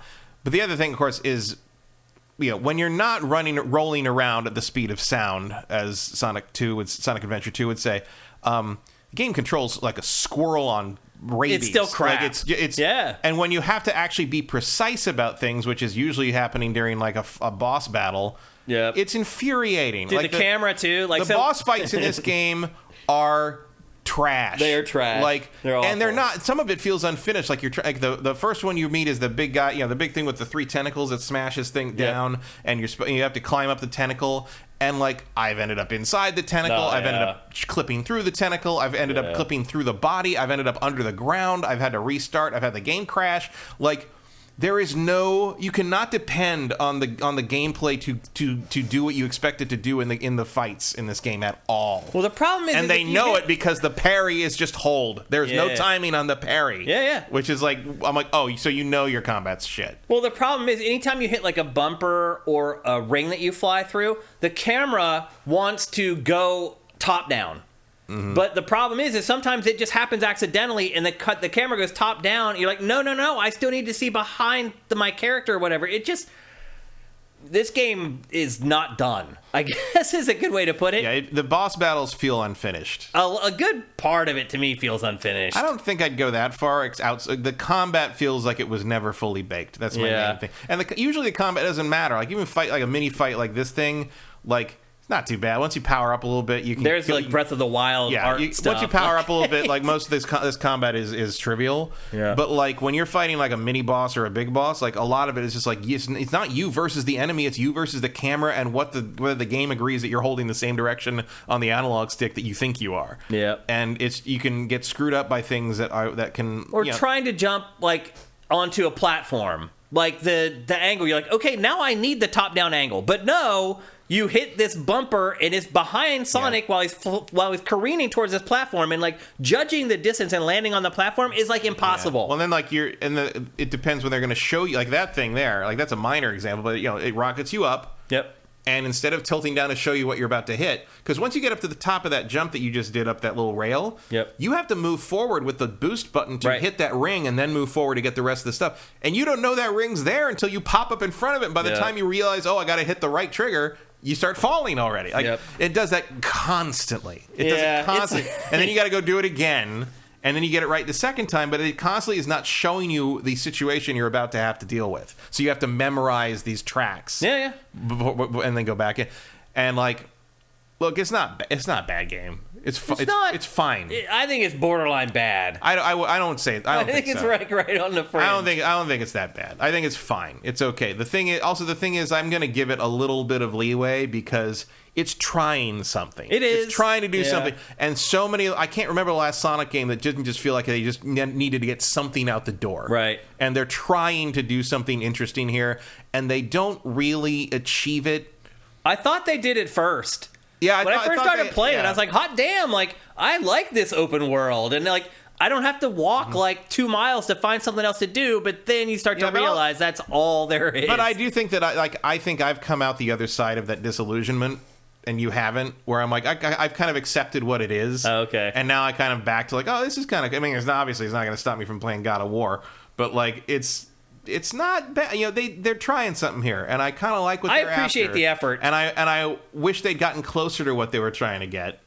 And it's a little weirdly too complicated control-wise, where it's like, okay, there's a different button that jumps, that dashes, that attacks, that homes in, and another button that does, like, you can do the light dash along the rings, but that's another button. Like you got to remember a lot of controls. You start unlocking attacks as well. Like, once I got this kick attack, like, all the combat just became a joke. Yeah, well, I have the Sonic Boom attack where you hold left trigger and he just, like, backs away and does, like, a 40-hit combo with, like, shooting little energy arrows.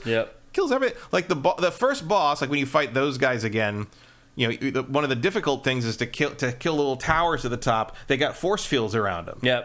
But with that move, I just do that. Stay in place. It's over. Yeah. Like everything becomes trivial after a while. Yeah. The combat became really easy. The game at first is really easy. Like, I didn't really have any problems like getting through any parts of the combat or the boss fights or anything like that. It does get a little more challenging as you go, but yeah, it's fine. It's fine. Yeah, the open world has a fog of war, and as you complete objectives in the open world, that pulls back the fog. Yeah, and sometimes you cannot find the thing that finishes off the map in certain areas. Yeah. And there's one part early on that still has gaps in it, and I don't know that's about. What you need to do I don't know. Maybe the final gaps fill in when you get all of them for the main island. It's possible. We never even talked about the story in this. Does it matter? No. Like, Dr. Eggman and Sonic's crew gets trapped in cyberspace. In a digital world with cyberspace, which is why everything's little critters called the Cocos or what. Again, the characters in this, like the Cocos, straight out of Breath of the Wild. Well, they literally look like they were ripped out of Breath of the Wild. Korok, Coco. They also have a little bit of Chow going on. Yep. There are chows. Like, you end up collecting these chows that are all over. Like, you end up having a little army that follows you around after a while. Yeah, those are the Cocos. Yeah. And, like, that was also confusing because they just sit around the world and you can, like, pick them up. But if you hold still too long, all the ones you've collected pop out and say hello to you. And I'm like, do I need to collect you? Do I lose there's them? like 50 of them sitting there. Well, because normally when something pops out of Sonic, it means you lost it. Right. Yeah. And I was like, did I lose this guy? I need to collect him again? No, I guess he was sitting there. It was very weird. Yeah. The game has a weird thing where it doesn't communicate very effectively sometimes. Yeah. But yeah, there's that, and that's how you power some stuff up and think it's. Like I said, there's too much to collect in this game. There's too many different. It's like Star Fox Adventures. It's just like there's too many grievances. The game also, I don't think, looks very good. The draw-in this is the worst, like, LOD I've seen in a video game in a really, really long time. And in this game, it matters because you literally see, like, the roller coaster parts drawing in before your eyes. Like, all the foliage on the ground draws in. Like, this engine is not built for this, I don't think. And the funny part I noticed, too, is when you boot the game up, one of the middleware programs they use for this is just for LOD. Mm-hmm. I had never heard of it before, but it's called, like, Total LOD or something like that. I'm like, this is not a glowing endorsement for your middleware, this game. Like, it's bad. Like, in Sonic, I didn't notice it that much. Oh, man. There's some scenes in this B-roll where you can just literally see all the detail in a wave just appearing across the environments as Sonic moves. Like, it's bad. Like the railways and the stuff in the sky, they all appear. You haven't seen that? Sometimes, but I haven't noticed it that much. Wow, it's jarring to me. Like, it affects gameplay for me. I've never had that affect gameplay for me. I'm playing PS5. I don't know if that matters. I'm on Series X. I don't know if there's a difference there. It could be. I have not watched any digital foundry on this game, if they in fact have even wasted their time doing that. I don't know. But like the Sonic character model looks like a character model from like last gen. Like, he should look like crazy detailed. With like awesome fur shading and like. Should he? Like, I don't think these characters should look almost like as good as he does in the films. He looks literally like almost like an Xbox 360 character model. I think that's intentional. I think they want them to look like cartoons. It's possible. But he just stands out with like, because you're in this realistic environment and it's this weird cartoonish like flat shaded. Yeah, but all the characters look like that. I know, but I just don't think it's a good stylistic choice if that's even what it is. I don't know. I don't care about that. I think Sonic just looks like Sonic. I think he looks bad in the cutscenes, but the cutscenes and the story is so bad. Does that matter? Like, there's parts in the cutscenes where he's in the middle of talking and he moves around and his feet are just sliding around on the ground, like they aren't connected to anything. Like, the cutscenes are terrible. They are terrible. But I don't know. I think he looks fine. Like, he looks like Sonic. They're cartoons. They've never gone for detail on these things. I think comparing him to other games, it's just he's not up to scratch. Like, it's just not a good character model. He looks like Mario. Like, Mario doesn't have perfect. He looks better than Sonic in this game. Even on Switch, he even looks better. I don't know. He might from going forward, because I think that movie's going to change some stuff. Yeah. In terms of what people expect from fidelity. I was really surprised how much like Breath of the Wild this game was. It caught me off guard. Like, I was like, wow, man. Like, it's almost shameless how much they rip off of, as far as like the style and like the architecture and the character model. Like, the bad guys in this could have literally been ripped right out of Breath of the Wild. I never would have said, no, that doesn't match. Like, it's kind of surprising. This feels like the Me Too Sonic game. Like, okay, people have complained that we've been trapped in, like, 2010 or whatever. Like, all right. Now we're trapped in 2017. Pretty much. Like that? Pretty much. I mean, that's really what it comes down to. Yeah. But that's how far behind this franchise has been. So I agree with you.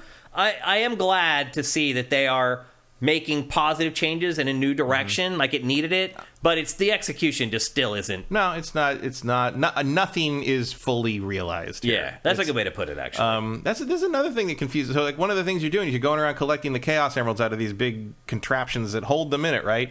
But if you complete some of these quests you have to do, you get little emeralds at the end of that, too. So, are those Chaos Emeralds? I don't even know. Because aren't there 7 of them? I tuned out after a while, Matt, because there are so many collectibles. Here, I think this is the scene where you can start to see the LOD. You can see it right there. See the LOD, the line there? Watch it. See the shadows popping in? Oh, yeah, but that's a cutscene. Look at the line of LOD, though. See that? Yeah. You didn't notice that while you were playing it? I noticed it during this cutscene. I don't really notice it while I'm playing. No. Wow. Okay, maybe it is PS5 then. Maybe there's just something weird with the hardware. But here's the thing, Matt. I have had fun with this, and I have actually played it for a good while already. So if I had paid full price for this, like, I don't know that I would regret it all that much. I think if you're a Sonic fan, you're going to forgive a lot of the flaws. I think it's probably not a bad buy.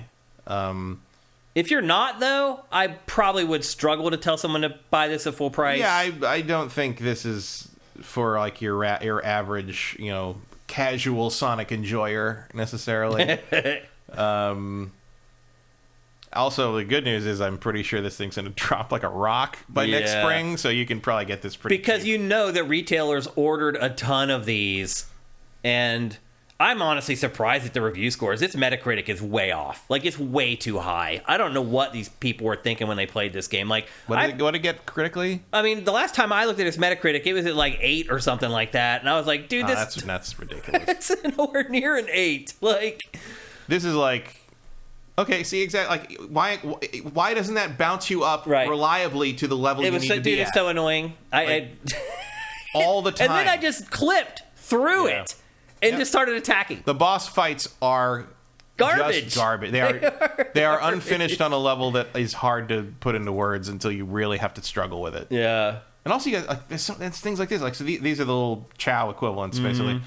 There's a quest in here where like you are supposed to rescue one and rescue a bunch of them and return them to their mother, and the mother picks one of them out of the thing, and they kind of do this little dance, and then they die. I didn't see that. They're like souls leave their bodies, and they fall over unanimated, and the others are like, "Oh, really?" And Amy and Sonic are like, "I missed what that. the fuck was that?" And Sonic and Amy's like, "It felt like they were done." And Sonic's like, "I'm gonna go." And it was just so weird. Like it's.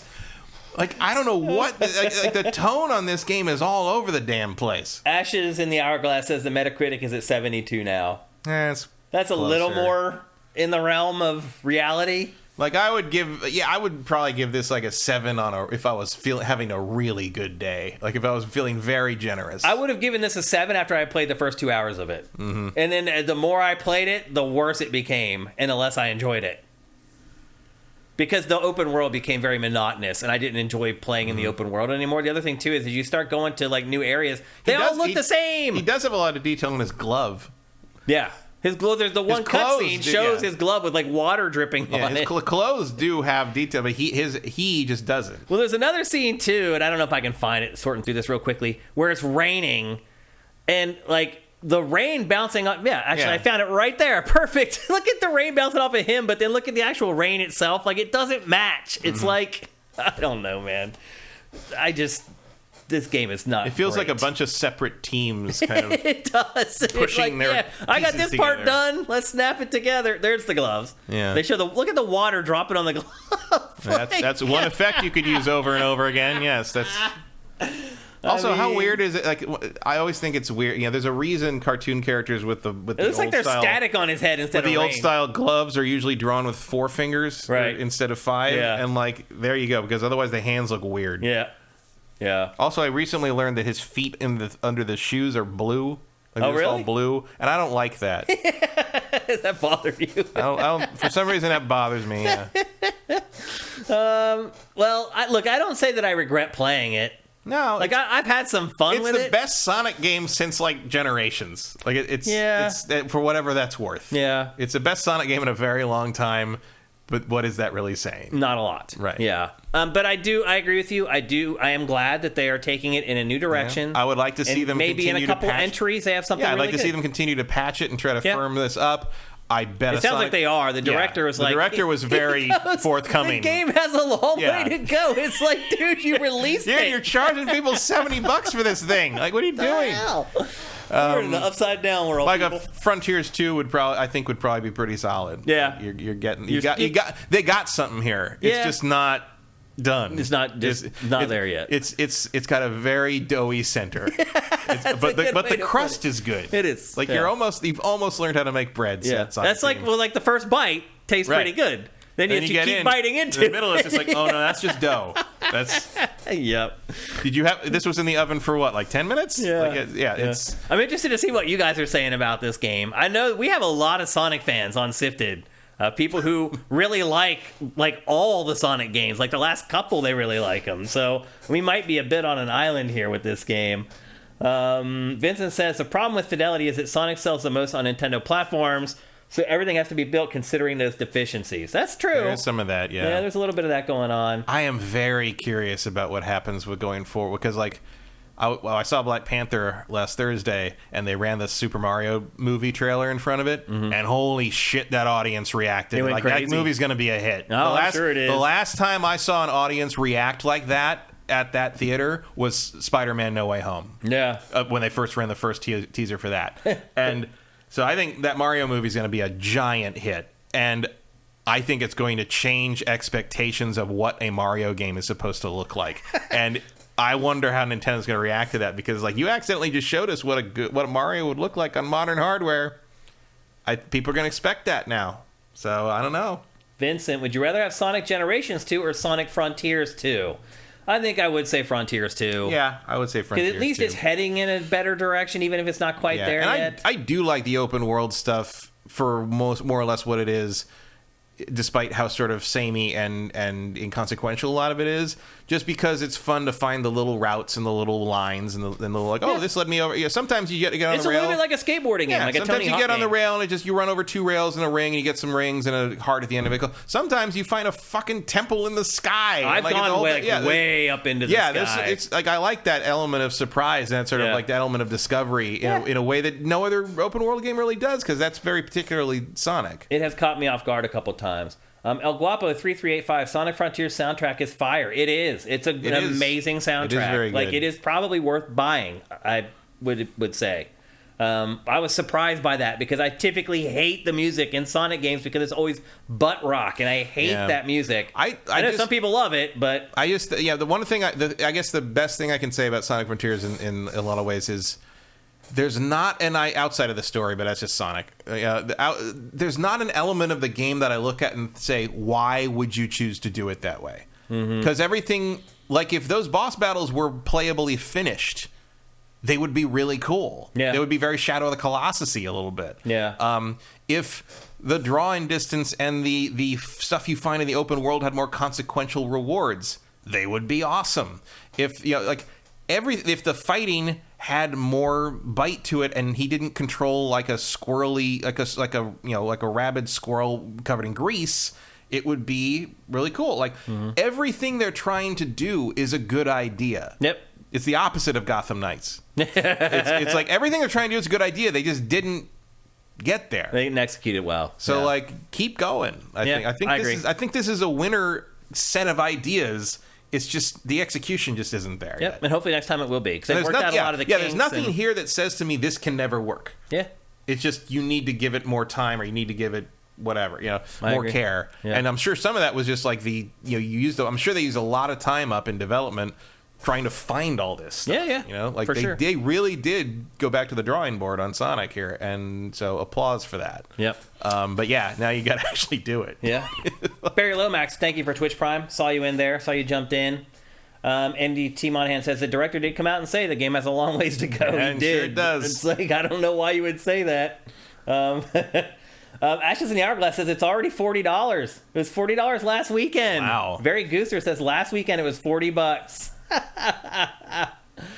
Oh man, that's bad. But I figured that would happen because they were going to order a ton of them, and they'll figure out very quickly whether people are buying them at the rate they need them to buy them. So maybe they want to try. Time to do God of War. Time to do Hog of War. Yep. Question from Sneaky: do you think they wanted to delay it but had to get it out, so now the finished game will be in a few months after a lot of patches? Probably. That seems to be where they're headed. They needed the kid sales for Christmas. Yeah. Like, look, I have my sister and my brother-in-law, like, their kids love Sonic, and so for Christmas they just buy everything Sonic, and they will buy this game. I know they will. They will ask Sonic me is after huge. They buy it whether they should have bought it. Those movies really, really did a lot bring him way up, and like you can see why Nintendo got on the movie train after that, because I hear kids in stores talk about Sonic just randomly now, and that did not happen 3 years ago. Yeah, like kids are gonna want it, so it'll still sell pretty well, which is good because that means that they'll be validated and they'll be like, okay, this open world thing is what people want, and a kid is gonna see this as like, it's gonna feel like an adult game to him. Yeah, like a grown-up in a lot game. of ways. It's gonna look like the stuff their dads and moms play. That's true. Yep, that's a good point. So there you go, the Sonic Frontiers. That's I would actually say it's hard to say whether someone should buy it. I would honestly only recommend this for adult Sonic fans. You know if you're gonna buy it. Yeah. You know. Yeah, you probably do know. And you don't care what Matt and I say about it. You're gonna think it's awesome no matter what. Yeah, if there's a question in your mind whether or not to buy this, don't. Yeah. But otherwise, you already bought it. Yeah. So one final question from Cinetyke.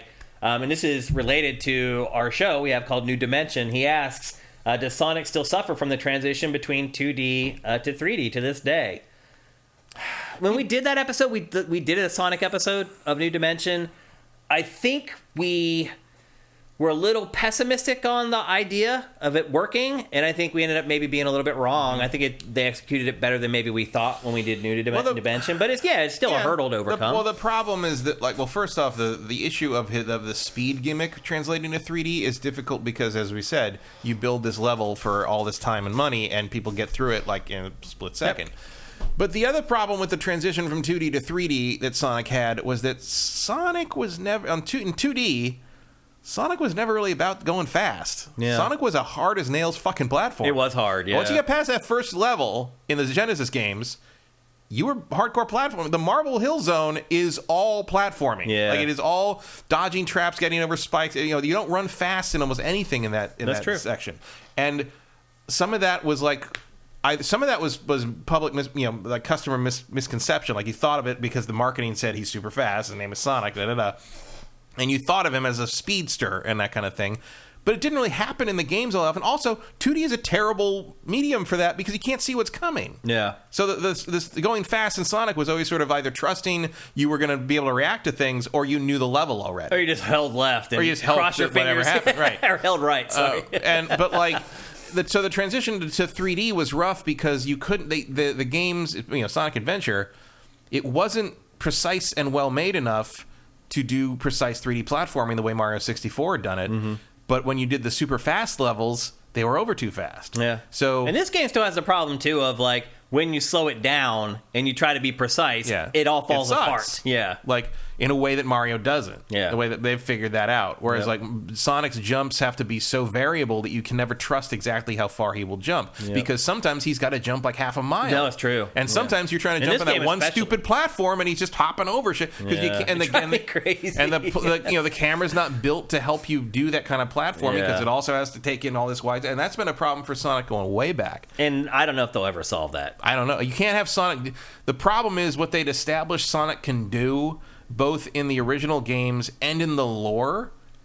As soon as you put all that into an actual game that lets him do all those things, you are basically mashing 3 different gameplay styles together that never gel properly. That never probably will. Yeah. Yeah. It's always going to be a challenge. One of the things that Nintendo was smart about when it came to bringing Mario into the modern day and into the 3D and moving forward is they don't give a shit what happened in the comics and cartoons. Yeah, they just ignore it. Yeah. They just make the gameplay fit the gameplay. Yep. Sonic always tries. The way it should be done. Sonic always tries to incorporate the fandom's expectations. Yep. And most of the fandom expectations about Sonic come from non-gaming sources. Yeah. And that is difficult. And trying to please those people, because that's your core Sonic fan base, and trying to make them good games are almost an impossible dichotomy. It is. You're right. So I think that's Sonic's problem. It's not just the 2D to 3D translation. It's what ended up making Sonic's fandom most interested and excited versus what most other video game characters' fandoms are based. Because most other video game fandoms are based around the games first. The actual games. And Sonic's fans, if you look at their reactions to this game and their reaction to other things and what they talk about the lore. They talk about the Archie comic. Or they talk about the films. Or the films. Or the SatAM. The cartoons. Like, the games were more or less just there as vehicles for that. Whereas the characters were not characters in the games, really, until much later, until the Dreamcast. Yeah. Like, a lot of those kids that grew up in the 90s with it, if you wanted personalities and know who these characters were, you read the comic books and you watched the shows. Yeah. And that's where that comes from, and that's the basis of modern Sonic fandom, and that is very hard to balance in a video game now. It is, yep. So there you go. I guess we're pretty much just recommending it for Sonic fans. Everybody else, I mean, if it's down to $40, what would you say someone else should pay for it? Oh, 40 is a great price for it. Yeah, I'm cool with $40. Yeah, if you can find it for that, pick it up. And I do think they'll keep working on it, because they have to. Yeah, for sure. I mean, it's Sonic. Yeah, you got to keep. There's nothing bigger to Sega than Sonic. Going. So they'll keep working on it and it'll keep getting better. I'd pay $40 just for the Sonic levels in this. Yeah. If you're just going to Soundtracks were $10 in my opinion. Great. Soundtracks that freaking good. They should give you an option when you buy a game on disc that you get the soundtrack like on the disc somehow. Yeah. But I'm just maybe part of my forgiveness level to this game is just that how many times I played the Sonic stages from the towers and finished them and been like, that was a really good Sonic There level. is a lot of them. Yep. They did a good job on it. For sure. Okay, it's time to move along. We're going to talk next about a game that I don't think Matt has played at all. I have not. And I've finished it already, and that's not any big feat because it takes about 6 hours to finish the campaign. I know nothing about this game except the memes. Okay. What are the memes? Everybody thinks Ghost looks stupid. He does kind of look stupid. They're not wrong about that. My favorite, I saw one today that was my favorite. It's him in the car with the skull mask on, like looking at you with those fucking eyes. It's weird. And the caption is, when what was it? When your friend logs off and you're left with the guy he introduced you to in the game 2 hours ago, who says he'll still be on for a while, and I'm like, yeah, that's a good one. That's true. He is weird. They try to shoehorn him into all these situations where some dude should not be wearing a skull mask. No, he's just like, whoa, and he's just still got it on, and eyeballs, and no one says anything because they realize he's the poster boy for the Modern Warfare IP. He is the guy. And look, this game is kind of like an all-star cast. It has all the big names, all the big people. Yeah, if COD was in Smash Brothers, you would play as Ghost. And first thing I should mention, you guys probably already know this. This is not a remake or a remaster of the original Modern Warfare 2. It is a sequel of what was also not a remake or a remaster of Call of Duty Modern Warfare. It is a direct sequel to that. It has a lot of the same characters that you remember from the first Modern Warfare 2, but the plot is completely different. There are some scenarios that are uncomfortably similar to the original game. Some of that, I think, is just them saying, okay, this is a nod to a mission that people really liked. But otherwise, this is a brand new standalone game. It just has the same title, except the 2 are Roman numerals instead of the number 2. And that's totally different. Totally different. I really don't That's know how you why. That's how you optimize a search engine. Why aren't they doing this, Matt? Because they have no other ideas. That's weird. They don't have any other ideas. And they just want to use titles that people recognize. It's so weird. It's so it's got to be confusing to people. Maybe. The original Modern Warfare 2 now is how old? It's the first one's 15 years old this year. Yeah, so 2007. So that one's probably 12 so that's 2 years later. 13 years so old. it was something like that. 13 years ago. Yeah, which is a little weird all on its own, but. As you guys know, I would consider myself a Call of Duty expert. I have played pretty much all of them ad nauseum. I spent a lot of time on the multiplayer components in these games. I already discussed the multiplayer in Modern Warfare 2 from the beta. It sure looks nice. It is pretty. What was the city that you go to? Is it Amsterdam? Eventually. There's a B-roll of Amsterdam. Yeah, and Amsterdam literally looks photorealistic. Yeah, I would love to go poke around that Amsterdam without having to play Call of Duty. Right. Because some of the locations in this almost are like photorealistic. It's pretty crazy, honestly, what they do with this game in some cases. So, again, this is a direct sequel to the Modern Warfare reboot from 2019. The campaign is set in the year 2022. It follows Task Force 141. There's 17 missions that you play through. Generally, my experience with this campaign, it has been the best of times, and it has been the worst of times. But the way that they've mixed the missions together, there's never 2 bad missions in a row. I don't know if they realized that, they had great missions and bad missions, and they just were like, we'll just go take turns here, good, bad, good, bad, good, bad. But that's kind of how the game is. So you never get to the point where I was with the reboot of the first Modern Warfare from 2019, where I got about halfway through the campaign, and I didn't care anymore. I had to drag my ass through that campaign hard. The tone was all off. It was just weird. This campaign is way better. And now, I will say, not every Call of Duty has a campaign anymore, so it's hard to really compare them anymore. But this is the best Call of Duty campaign I have played in quite a while. There are some missions that a lot of thought went into, and it reminds me a little bit of Black Ops 2, which is one of my favorite Call of Duties ever. The variety in the campaign in this is impressive. You never know what you're going to be doing next, and sometimes that's for the good, and sometimes that's for the bad, because sometimes they make you do some stuff that you don't really want to do once or indefinitely, not twice. As I said, it took me 5 or 6 hours to finish this, so it's not a huge commitment.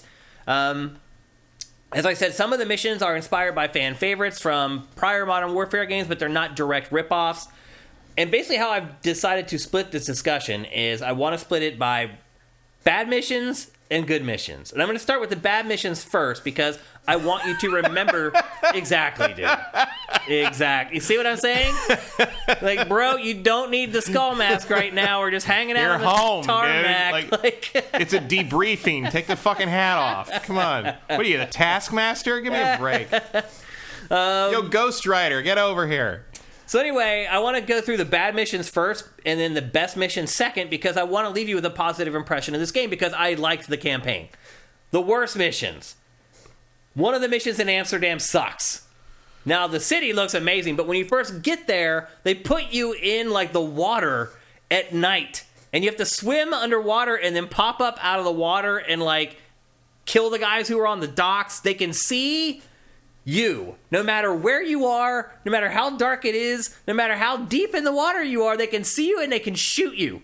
And that drove me bonkers. It ended up becoming like this crazy trial and error thing that I absolutely hated. There's a car chase mission called Violence and Timing.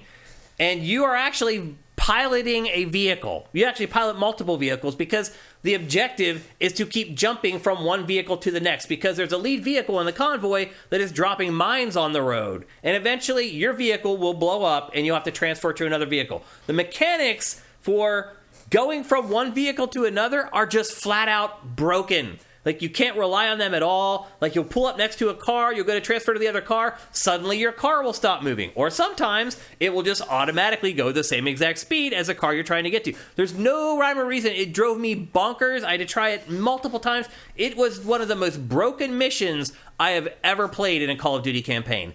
Ever. I could not believe that they left it in the game. It should have been cut. It wasn't. It's annoying AF. There's another mission where and it's kind of funny, you jump over Trump's Mexico-U.S. border wall. That's how it starts. You climb over the wall, and you go into Mexico. And then this mission is a mission where you don't know if people are good guys or bad guys. So you go into a house, and there's like a family hanging out inside the house, but you don't know whether they actually want to kill you or not. So you don't shoot them. You have to hold the gun on them. And then eventually they get scared enough to reveal whether they're like good guys or bad guys. It just becomes annoying. And then it's like... Also, that's like horrible. It is horrible. Like, that's well, okay. It is a Call of Duty campaign, and it is known for horrible things, although there's nothing truly terrible in this. There's no Russian in this. Although... I heard there's a part where you have to shoot people off the wall. Off the wall. It was like there's a section people talking about like where you hold like some of the people at gunpoint to find out if they're bad or not, and then like when actual Mexican immigrants show up, you just shoot at them. Eventually you figure out that they're all in the cartel, and you have to kill them. But it wasn't like you're killing innocents. At least I didn't feel that way. Maybe I missed something. I don't know. I'll never know. I'm not going to play any of this. But I will say this. There's nothing as egregious or that makes you feel terrible about yourself like No Russian in this. Although at the end... No Russian didn't make me feel terrible. It didn't? Not really. I didn't shoot a lot of people, no. Oh, I didn't really either. But you have to eventually. Well, you got to shoot like the bad guy at the end. But then they shoot you. You can go through No Russian without killing any innocent people. No, I don't think you can. Yeah, you can. Really? I mean, eventually... I thought you always have had to... Or they would end, they'd shoot you if you didn't kill people. No. At the end, they shoot you no matter what. I don't remember. Well, yeah, when you try to get in the van, at a certain point, they have to you have to start fighting the guys who show up with guns. Yeah. But you do not have to shoot any unarmed people in that. Huh. I thought you did. No. Anyway, there's nothing I did the like first that. time just because I didn't want to blow my cover. Oh. But I didn't realize that the game wasn't that smart. There's nothing like that in this game, but they tease that there is going to be something that terrible in the next game. Without spoiling too much, if that makes sense. Then there's another mission where you're trying to defuse a bomb that's already in flight. It's a missile that's headed for a territory, and you're trying to remotely disarm the missile before it hits its target.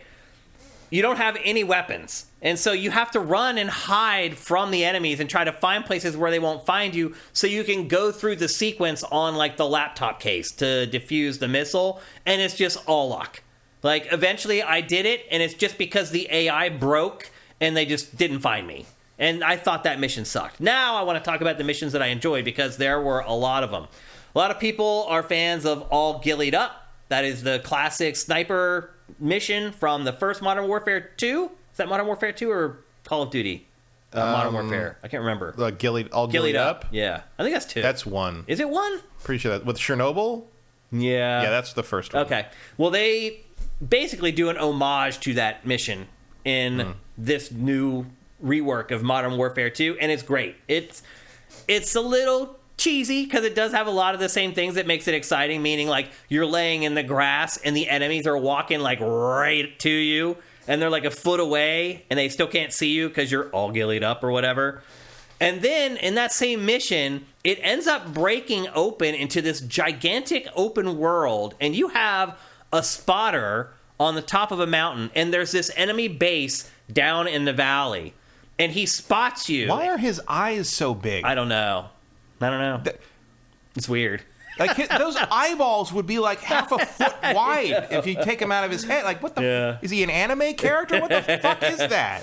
But anyway, you have a spotter who tells you how to use your sniper rifle. So it'll be like, it's 3 clicks up on your scope, and you're sniping people from like 2 miles away using bullet drop of like 20 feet or whatever. So you you snipe all the people on the outside, and then you go down the hill and you actually infiltrate the base. And there just really aren't many Call of Duty levels that are like that, where it's in this big open world area and you have a lot of leeway in how you can tackle it. I thought that mission was brilliant. I mean, again, that follows right up after the Gillied Up ripoff. What else? Oh, there's another mission, the Prison Break mission, where you use closed-circuit TV cameras to instruct Ghost. So Ghost is down on the ground. It's almost a little bit like Metal Gear Solid in a way, like he's Solid Snake. And you use the closed-circuit cameras to tell him when to move to cover, when to attack someone. It's a little bit like the Strike Force missions in Black Ops 2. Do you remember those? They're almost like RTS-like levels. Yeah, where you had to choose where things went and stuff. Yeah, it's a little bit like that, except it's just Ghost. And you get him all the way through, you navigate him all the way through, he kills people along the way, and you get him out of the prison. That mission was great. There's one mission where they use stealth, but not just like sneaking around. You have no weapons, and you have to go and find components to build shanks and build weapons. You can find like mouse traps and then find explosives, and you can build like these little proximity bombs, and you have to make it through this whole mission without using any real weapons, just stuff that you craft. There's like The Last of COD. Yeah, exactly. There's like a full-on crafting wheel that they built just for this mission that has like 6 different things that you can ultimately craft. Really clever, really smart, something that I've never really played in a Call of Duty game ever before. And then the rest of the missions, you get your typical like AC-130 bombing missions, a couple of those where you're up in the sky and you're using like infrared like radar to spot the enemies, and you're shooting them from like way up high. And so it does, and there's like long sloggy shootouts where you're just shooting and killing for 10 minutes at a time or whatever, all the typical Call of Duty stuff that are like the middling missions between all the good ones and the bad ones that I mentioned. But as I said, they've done a great job with pacing this campaign, meaning like there's one mission that's not that great, and that will be followed up with one that's really awesome. And they just keep doing that throughout the campaign, so I never got to a point where I was like, oh, that's 2 crappy missions in a row and I don't want to do this anymore. So I plowed through this campaign. I haven't done that with a Call of Duty game in a really long time. Now, granted, it's only 5 or 6 hours, so it's not that big of a commitment. But I did sit down and pretty much just grind right through this like I would back in the old days at like a Call of Duty review event where they lock you in your room and be like, finish it. Here's Finish it or no food. Yeah, exactly. Here's Amsterdam, by the way. Literally, some scenes almost look photorealistic when you get down by the water and you see all the boats and the pontoons and stuff. Like when you come down from the hotel room and they're like for dinner or whatever, they're like, how far are you? I'm like, how far are you? That's right. They always used to do that. And if they didn't ask you, a journalist would ask you. Because people were always afraid that they were like way behind and then they'd start multiplayer without you or whatever. Like, it's funny. The funniest thing that I don't remember who it was. I don't think I knew him, but like I was at the Modern Warfare 2 one, the old one, and I went down and after they got us in and we played for like 4 hours, 5 hours, and then we went down for dinner and we're gonna do multiplayer. And I came down and somebody asked me like where I was, and I said where I was, and he's like, "Oh God, spoilers!" And I'm like, "You asked. Don't ask, asshole!"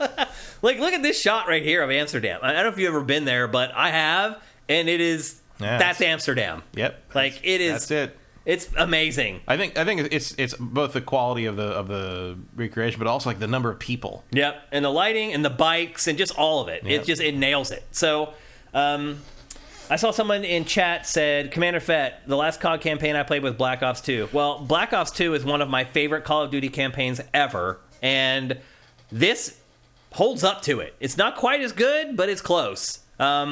I think it's really, really good. Is it worth spending the $60? No. Do not buy the game at full price just to play the campaign. It's 5 hours long. Now, there are multiple difficulty settings and things like that do tend to change Call of Duty campaigns pretty drastically. But it is still the same campaign that you're going to play through. As I said, 17 different missions. Now, as I said, when I played the beta, I talked about the multiplayer a lot. So if you want to hear like a really in-depth discussion of what I think of the multiplayer, you can go back and watch that episode or listen to that episode. But I will say, you know, having played the final code, multiplayer is great as well. It's really good. Like the Warzone 2.0 hasn't launched yet. That's coming this month and pretty soon, actually. That hasn't launched yet, but all the other, the suite, like the ground war, like full-on vehicles, like it's really hard to tell the difference between Call of Duty and Battlefield now. Mm-hmm. The Battlefields aren't quite as large as they are in Battlefield, but like all the vehicles are there now. And honestly, I like how the maps are a little tighter. And like one of my big complaints with Battlefield is you run for 2 miles and then get sniped. And then you have to, then you respawn back where you started and you run another 2 miles and then you get sniped. And then you respawn again. Oh, this time there's a vehicle at the base you can take. And now maybe you survive for 3 minutes before you die. Like, Call of Duty, even when it has, like, a bigger map with the vehicles, it still feels like Call of Duty. Like, you die a lot, but you're also getting a lot of kills. And when you do die, it doesn't take forever to get back into the action. The respawns are real fast. Get the distraction. That's a grenade. Yeah. Johnny Hurricane, am I playing Warzone 2.0 tomorrow? I don't know. It does launch tomorrow. I may give it a little bit of a whirl, but like Pokemon's coming in. What else? There's another game that's coming like in the next day or two. I can't remember what it is right now. The indie darling Pentiment. Pentiment. Yeah, that was the other one I said. That went up last night, but I haven't had time to play it. Will I play it tomorrow? Probably not. Will I play it before next week's show? Absolutely. Well, I will definitely talk about Warzone 2.0 in next week's GameFace, but not today. But the multiplayer is great. Like, I had a big problems with Vanguard. I stuck with Vanguard for maybe like 2 weeks after I played it for a review or to talk about on GameFace. I have continued to play the multiplayer in the Modern Warfare 2 reboot. It's good. I've had a lot of fun with it. The traversal's good. It's not crazy future. It's pretty much present day gear. Maps. My biggest complaint when I played the beta, now that I have all the maps, they're awesome. There's tons of great maps in it. So that was my biggest complaint about the beta, is that there were only a few maps in the beta and I played them over and over and I was already bored of them. Man, there's so many maps in this game, and then some of them are just for ground war. So some maps are quarantined to very specific mode types, and there still are just tons and tons of maps. So Modern Warfare 2 gets a big thumbs up from me. If you like multiplayer, I feel like the multiplayer is great. I still am not a fan of the new loadouts. So they got rid of the pick 10 system, and now it's like a pick 5, basically. You can only attach like 5 things to your gun at a time. So it does add some strategy. You have to be a little more strategic with what you do or do not attach to your guns. But I just don't feel like I have the flexibility now to build the gun that I want. I feel like I'm always making sacrifices now with my gun. It's like I would really like that stock, but I'm already used all 5, and I have to use that 5th one for my ACOG scope or whatever. You have to make hard decisions with your guns now, and I don't like that. Like, I don't feel like they should force us to do that. It's the same deal with the perks. Like, the perks are split into, like, groups now, and you have to, like, unlock them like you always had to. But, like, what I found is that I end up using, like, one of their prefabs, which I've never done before with perks. But because of the way they unlock and the way they're grouped together, I have not managed to find a way to unlock all the perks that I actually want to play with. So I end up using one of their prefabs that has like both ghost and like all the stealth-based perks all in one.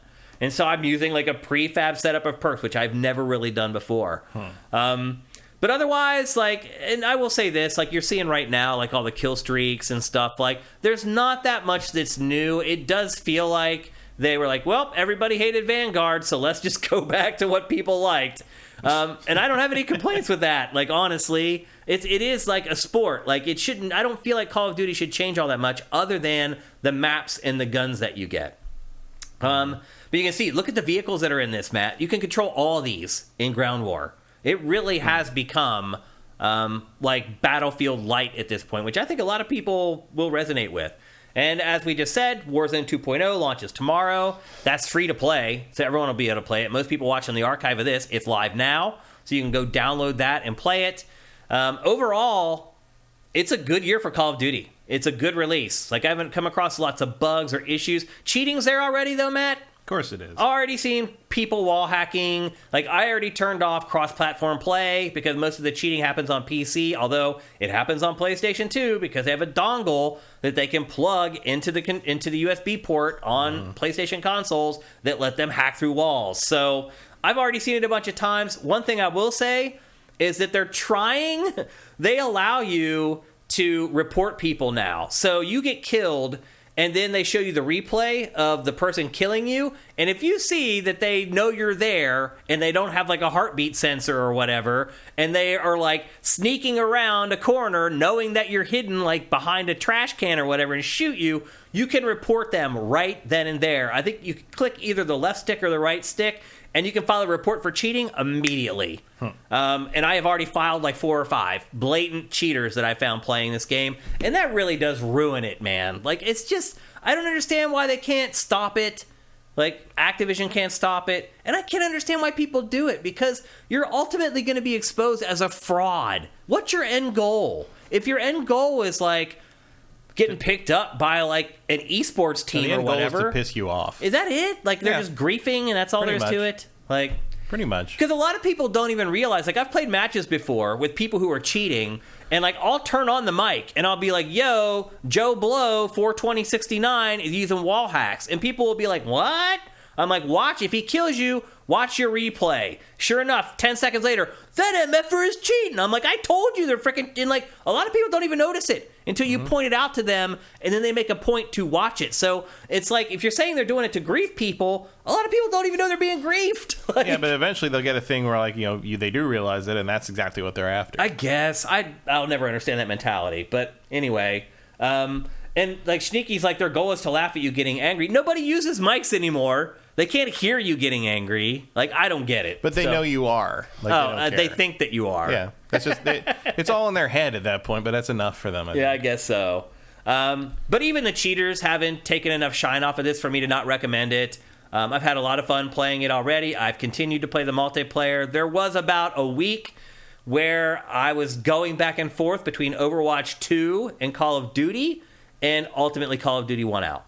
So it has become my daily driver shooter now that I play when I have a couple spare minutes. And Overwatch 2, I play sparingly at this point. So I recommend it if you're into multiplayer, if you're into there's tons of crazy modes in the multiplayer as well that I haven't really gone over. There's too many to mention, to be honest.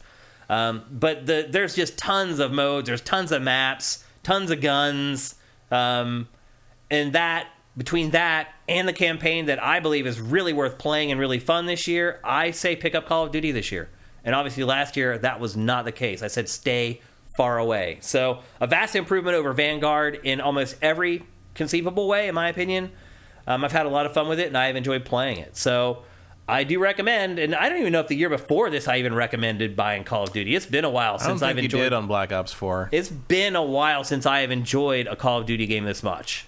And I am someone who played them all. Yeah, obviously for me it's been 6 years since I liked one. So yeah, and we just got the announcement though, Advanced Warfare 2. They're gonna make it. Yeah, but that's not the one. Yeah, I mean it's still better. Yeah, it's still future-y, but not as futuristic. I didn't care for it. Yeah, I've had it in my head for a while. I don't know why. I've had it in my head for like. It would have to be a situation where like we aren't doing this show pretty much, but I'm like, it'd be interesting to play through all the Call of Duty campaigns, like all in a row. It wouldn't take very long, like, chronologically. Yeah, it would, but like, because I remember them. Yeah, I liked them so much back then, and then they got to be a slog, and then like you had stuff like little bright spots like Infinite Warfare, and it'd be interesting to sort of see how it all evolved. Yeah. But it's just I don't Here's know. the thing, Matt. It goes like this, dude. Yeah, it's not a steady line upwards. Oh, no, it goes up and down, and that's a especially when you've got to, because it's like, okay, you have the Call of Duty 1, great. Call of Duty 2, great. You got to get through Call of Duty 3 because it was Treyarch learning how to fly, and then you jump up to Modern Warfare, and you jump back down to Black Ops 1, and then Black Ops 2. Straight up, like amazing. I didn't like Black Ops. I don't like any of the Black Ops games. Really? Interesting. Campaign. I don't find any of them particularly interesting. Huh. I love Black Ops 2. It's one of my faves. I don't like how Treyarch. I mean, I haven't played a Treyarch campaign in a long time, but back in the day, didn't like how old style Treyarch did their campaigns because they never breathed. It was just a Michael Bay movie. That's accurate. It was just a Michael Bay movie from start to finish, and I didn't get anything. I liked Infinity Ward's pacing choices and the way they Black Ops 2 brought did break it up. Like I mentioned earlier, there's the Strike Force stuff. It's like literally almost like an RTS that you play through. But I didn't finish Black Ops 2. It's the first Call of Duty campaign I didn't finish. They did kind of, after that, though, settle into the groove that you're talking about, though. So I can see where you're coming from. But I had a lot of fun with it. I really enjoyed it. And the campaign's definitely worth playing. So I say pick up Call of Duty Modern Warfare 2. Next up, we're going to talk about one of those games that became work for me because I was trying to play all these other games that I needed to talk about on GameFace. And that game is New Tales from the Borderlands. Matt, did you play the original Tales from the Borderlands? Yeah, eventually. Did you think it was amazing? That was pretty good. Me too. I was more than pleasantly surprised by that game. Way more than I thought I would like it. And I had high hopes for this as well. I specifically reached out to Take-Two and 2K to get review code for this. I was like, hey, I really like the first one. Can you hook us up with some code? And they came through and delivered, and it's nowhere near as good as the first Tales from the Borderlands. First of all, this is not made by Telltale. Even though Telltale now exists again, it disappeared and now it's come back. Although it's not really any of the same people. It's not. There's a couple people who are there that were there before, but for the most part, it's a whole new crew. But Gearbox decided to do this in-house. I think anyone who plays these choose-your-own Did they bring games, anyone from the previous one in for this? I don't think so. I really don't think that they did. These games are driven by writing. And the writing in this is good, and the voice acting is really good, but the jokes just don't land. And the first one, I thought, was funnier. In a Gearbox game? Yeah, exactly. The first one, I thought the jokes did land. Like, I laughed out loud at that game a couple times. This one, like, it's just low-hanging fruit. It was jokes. way funnier than the Borderlands game. Yeah, it was way better. The story in that was way better than the Borderlands games. This one is probably still better than the Borderlands games because their stories aren't that great. Let's just be honest. But this is told from the perspective of three different characters. There's this girl. She is a scientist. Her name's Anu. She is a scientist on a space station working for an evil mega corporation. And her boss has had it with her. She has not delivered on developing weapons for him, and this is kind of her last chance. She's been developing this gun that you see that she's holding right there. That's supposed to basically teleport enemies to somewhere and then be able to bring them back. The boss calls her into the office and is like, okay, I need to see your weapon. She's like, it's not done. He's like, I don't care. You need to show it or you're going to be fired. She shows it. It works kind of, and he still fires her. And then the second character that you play as is her little brother, named Octavio. He's a wannabe entrepreneur who's obsessed with social media fame. He ends up getting roped into working for an assassination robot. So in this timeline, there are robots who go out and assassinate people for money. They're basically he's bounty Elon hunters. Musk is what you're telling me. That may be. And then the third character you play as is this woman named Fran. She is a sexually charged woman with anger issues. She has like this little pocket like PDA thing that monitors her like anger levels. So she starts to get angry. The little PDA is like, yo, you're about to freak out. I haven't finished the game, so I haven't got the payoff to figure out like why it's so important that she follows this PDA. But that's kind of who she is. She also owns like an ice cream shop that has been bombed by one of the evil corporations in the game because she owes them money. I'm not sure why you would bomb her place of business when she owes you money, because that would keep her from making money to pay you, but the idea is to set an example so anyone else owes you money knows that's what's going to happen to them. So that they also will be unable to pay the money back. But anyway, this game, it has loopholes like that in the story where you're just this big gaping plot holes. You're like, that doesn't make any sense. I mean, that's mob tactics. That's a real thing. I guess. Not much anymore. Well, they break your kneecaps or whatever. Right, but at a certain point, they will smash the place up. To make sure you can't pay them back. To show the other stores that owe them money that you better pay up or we'll do that to you. Happen. Like it's an example. Yeah, that doesn't make any sense, but it's the logic that they use. It's a real thing. Yeah. Well, eventually, all three of these characters end up coming together because bad stuff happens, basically. And they end up getting together and they want to pull off a heist together where they are trying to steal a healing crystal from a vault. And at the same time, a war breaks out between these two corporations.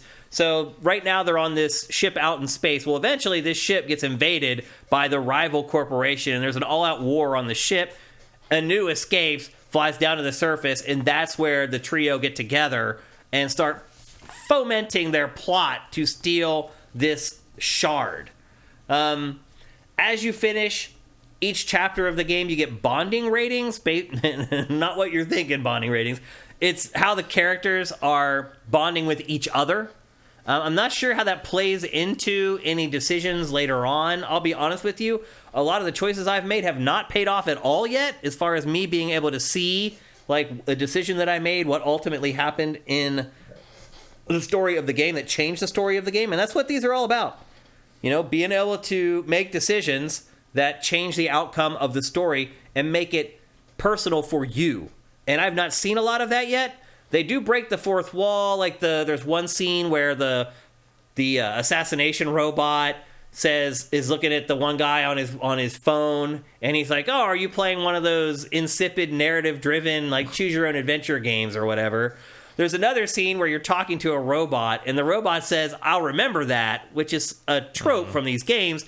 And the people around him are like, "What? What did you just say?" Like, because they're just like, why would a robot say that? Like, so there's like little gags like that are like a nod to the genre, so to speak. But ultimately, so far, the payoff just hasn't been there. As far as like, I've made these choices, like, how is that going to affect the outcome of my game specifically? The whole game is there from the beginning. So it's not like the old Telltale games where you play one chapter, you wait 6 weeks, they release another one. And I think that's smart, because after the first couple hours, the game really gets boring. Like, nothing really happens in, like, a lot of the middle chapters. And I think it may have been a choice where they're like, you know what? People get to this chapter, unless we change something drastically about it, they're going to stop playing the game. So you can play this from start to finish, all the way right at launch, all the way to the end of the game. Like most games of this ilk, it is driven by quick time events. And really, there's not much else in the game. You saw in some of the B-roll there a minute ago, there are sections of the game where you can walk around an area and talk to people, or like Anu, she has the ability to scan, which I know you love, Matt. So you can, like, there are certain sections where she walks around areas and she finds objects that she can scan, and she gets clues from those things. And there's stuff like that, but for the most part, the entire game is driven by quick time events. Not a surprise. That's usually how this genre works. The QuickTime events aren't that challenging. You can go into the settings and you can make it more difficult or easier if you want to. In fact, I think that there's one setting that you can use where there's just no QuickTime events at all. You can kind of just sit back and watch the story play out, making just like the decisions that you need to make. The QuickTime events, they're handled pretty well. You get kind of like a warning sign before one comes up, like a little D-pad will flash on the screen, so you don't get like caught off guard, which is a little feature that may seem insignificant, but I think it makes a big difference for games like this. You don't have to like sit there at all times with the controller in your hands, like waiting to like react, because it will give you a warning, and then you'll kind of snap to attention, and then you're like, okay, I'm ready to do the inputs. They give you a pretty big window to do the inputs. You can see here some of the QuickTime stuff. It's not like it's really fast and you end up failing a lot of them. And even when you do fail, you never die. So it's not like you can fail QuickTime events and suddenly a character dies and, you know, it ruins like the whole rest of the story for you or whatever. But at the same time, there aren't that many consequences for failing the QuickTime events. So I think your mileage will vary on that depending on how you view this genre. What else can I even say? So there are QTEs for mundane actions. Like you just saw there, like make the ice cream. Like, it's not quite to the level of Heavy Rain where you have we call it Frogurt. Yeah, that's right. They do call it Frogurt, actually. It's not as bad as like Heavy Rain, honestly, but there are lots of moments where you're forced to do like QuickTime inputs for stuff that should just happen in the cutscene without you having to take any control over the game at all. Dialogue options are plentiful. Some of them are hard to read, although like a lot of games like this, the order that they're in kind of tells you. It's like X is always like you're not taking it serious, you're gonna crack a joke. Right, like the circle button is you agree, the square button is you disagree, and then the triangle is almost always just like ellipses, like if you just don't want to answer at all.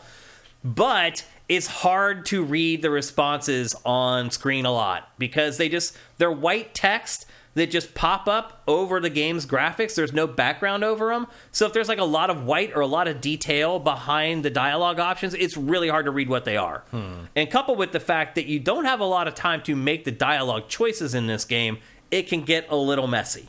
But they're pretty clever. Like, the writing and the dialogue is pretty good. And it's not one of those things where you choose something and what happens isn't what you expect. I hate that, where it feels like you choose an option where you're like trying to be nice or cool, and then as it turns out, you actually end up like offending somebody with what you said. I'm sure you've had that happen. Like, there's none of that in this game, and I appreciate that, because that drives me up the wall, where they blatantly try to lead you in one direction with the response, and you select it, and it's basically a bait and switch, and it ends up doing something else entirely than what you expected inside the game. Like, the dialogue choices are pretty true to what is the actual message that's going to be conveyed inside the game.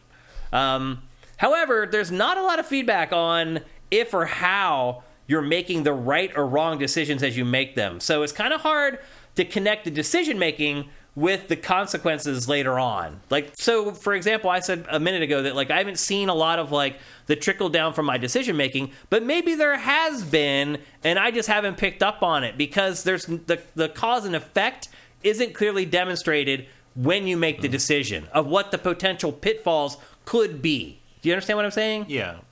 I'm obsessed with how she continually points the experimental gun at the guy. Well, this guy's a bad guy, technically. But she's just talking and waving the barrel around. I'm just like... that could teleport him to some other domain. Aside from that, there's this weird, like, Vaultlanders action figure fighting game that you play. Like, you collect action figures from different characters that you come across in the game. And then there's an actual fighting game where you fight your characters, your little action figures, against these other characters. And honestly, the kid who introduces it reminds me of like the rival in Pokemon. And he keeps popping up throughout the game to like play you with this. And then there's also the option to play the Vaultlanders from the main menu of the game if you don't want to like wait until it actually pops up organically inside the campaign. I guess what I would say in general throughout the game is that the pacing is bad. Like, it starts off really strong, then there's like 2 hours of it just drags, and then you have like a good chapter, and then it kind of settles back into this boring groove again. There's lots of times where I just kept hoping for scenes to end, because it's like, I get it, I know what you're trying to say, now I have to sit through like 3 really corny bad jokes before we'll get to the point that you're actually trying to make in this cutscene. There's a lot of that. There's like where I was just like, I just want to skip this, but you can't, because you're afraid that a dialogue option will pop up that you'll miss, or there'll be a QuickTime event that comes up that you won't get the prompt for and you won't be prepared for. So you just have to sit and bear it, unfortunately. The jokes are mostly cringe. There's lots of sexual innuendo. Like, the woman Fran talks about sex constantly. Like, a lot of the jokes are low-hanging fruit. The breaking the fourth wall stuff was pretty clever for the most part. But generally, I felt like the jokes fall flat, though the general writing, I feel, is good. It's just the jokes don't land. And the voice acting is great. Like, the cast that they have delivers. It's just the script, they can only do so much of it. And there's lots of jokes about capitalism, so you either have jokes about how dumb capitalism is, or you have like sexual innuendo, and that's pretty much the entire gamut of the writing for the jokes in this game. When does it take place in relation to Borderlands? It takes place between 2 and 3, I believe. And it is interesting, like, every once in a while there will be little scenes where you get a glimpse at what's happening, like, at what would be happening normally in, like, a Borderlands shooter, if that makes sense.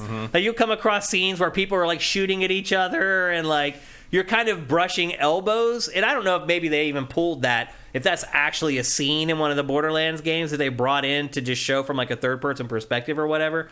But there are nods like that where you dip your toes into the universe a little bit. And so I will say this, like, the game does do a good job of constantly reminding you that it's part of Borderlands. And there are some characters from prior Borderlands games that have cameo appearances in here, and you'll see them. They aren't like big characters in the overall plot, but they just show up and they're like, oh, I remember you, blah, blah, blah.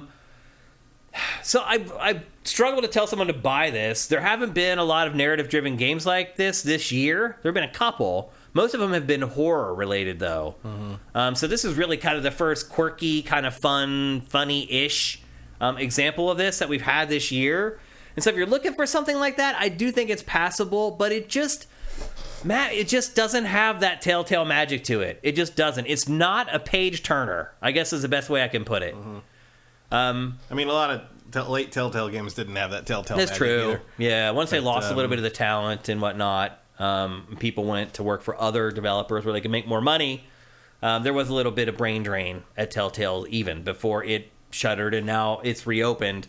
It'll be interesting to see what the new Telltale does, if it can produce games better than this. The production values in this are great, by the way. That is one thing. Like, a lot of times these games are made by smaller studios, and there's some corners cut here and there. Because this was made in-house by Gearbox, the production values in it are really good in general. Like, the visuals are great, like the framing of the cutscenes, the angles that they use for the cinematics, all that kind of stuff. Like, I feel like they do a really good job of it. But ultimately, these games are live or die based on their stories, and the story in this just isn't that great. I will say they do a pretty good job of developing each character before they bring them together. You play it for a good 90 minutes before all three characters are brought together into the same plot together, which is good. I mean, that's something that needs to be done for games like this. But again, like, ultimately the jokes just don't land and the plot just isn't interesting enough. And I would argue neither are the three primary characters. Like, one out of the three can really carry a game, I would say. Mm-hmm. And that's just not good enough. So I enjoyed it in spurts. I had some fun with it here and there. I haven't quite finished it yet. I don't know if I'm going to finish it. I think it would take a really dry December, like next month, for me to go and finish it off.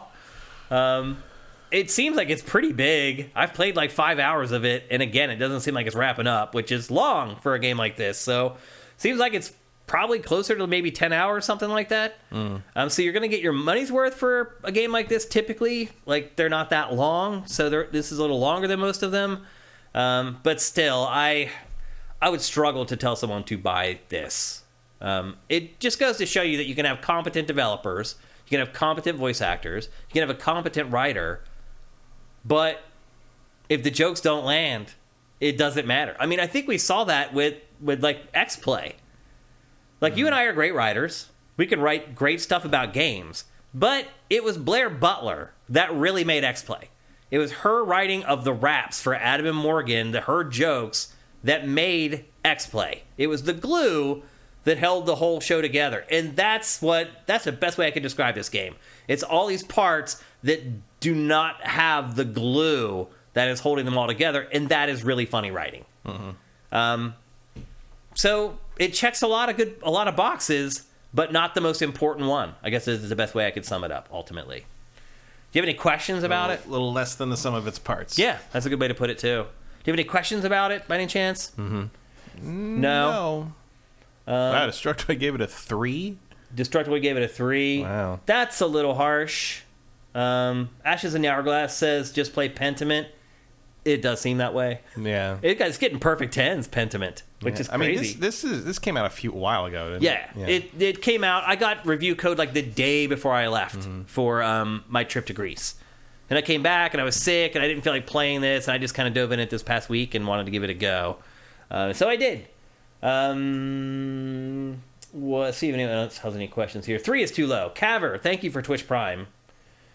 Did you just spoil something? I don't think they're asking me that. No, they're talking about the Pokemon thing. Oh, okay. Yeah, well, obviously, Pokemon Scarlet and Violet will be in next week's show. Well, there was a development in the anime where...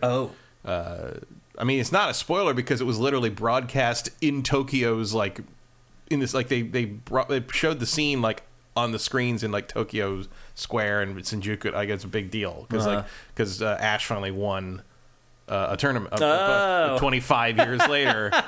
Wow. That is a big spoiler. So, except like the Pokemon Twitter account tweeted it out the day it happened. Like, it's not because look, a lot of the people that are interested in this don't watch the Pokemon anime. No, anymore. they don't. Yeah. But I was like, yeah, that's interesting that's a thing. Somebody made the joke that like now, because Ash is still 10, right? Like he hasn't grown up. Yeah. He's just been around for 25 years, and someone joked that now Ash is finally the entry level employee with 25 years experience that businesses are actually looking for. Yeah.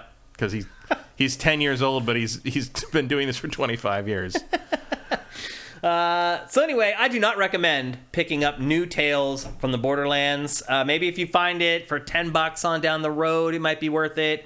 But chances are there will probably be some other narrative-driven, choice-driven game that's better that you'd rather play at that point. Let's go play Norco instead. It feels like a cash grab to me. It feels like a game that Gearbox is like, we can get this done quick. There's a lot of positive energy around the original still. Some of that. It also feels like them trying to diversify a little bit. Yeah, like, maybe. To make Gearbox make other things. It's possible. But they've proven that they can do this technically soundly, but artistically, that's where it falls flat. That has kind of been their That issue. has kind of been their forte all along, hasn't it? Yeah. Yeah. Yep. I mean, yeah. And some of us just love it. You know, like Tiny Tina's Wonderlands. I thought that was a good... You know, I thought that was a step up from Borderlands 3. I agree. It's better than Borderlands 3. Certainly, it sounds like sales-wise, it definitely was a step up from Borderlands 3. Oh, it sold well? It sold very well. Oh, good. Extremely well. Oh, I didn't know that, actually. Yeah, to the point that they are basically probably going to pivot to make that a franchise. Oh, really? Yeah. Wow. Interesting. So it did well. But that thing is kind of like, it either works for you or it doesn't. Yeah. You know, the Tiny Tina humor. So. Yep. Okay, it's time to move on. We have 2 more topics, by the way, and we're running out of time. So this one, Matt, we both have to be on our P's and Q's. We have to do this topic in 8 minutes or less.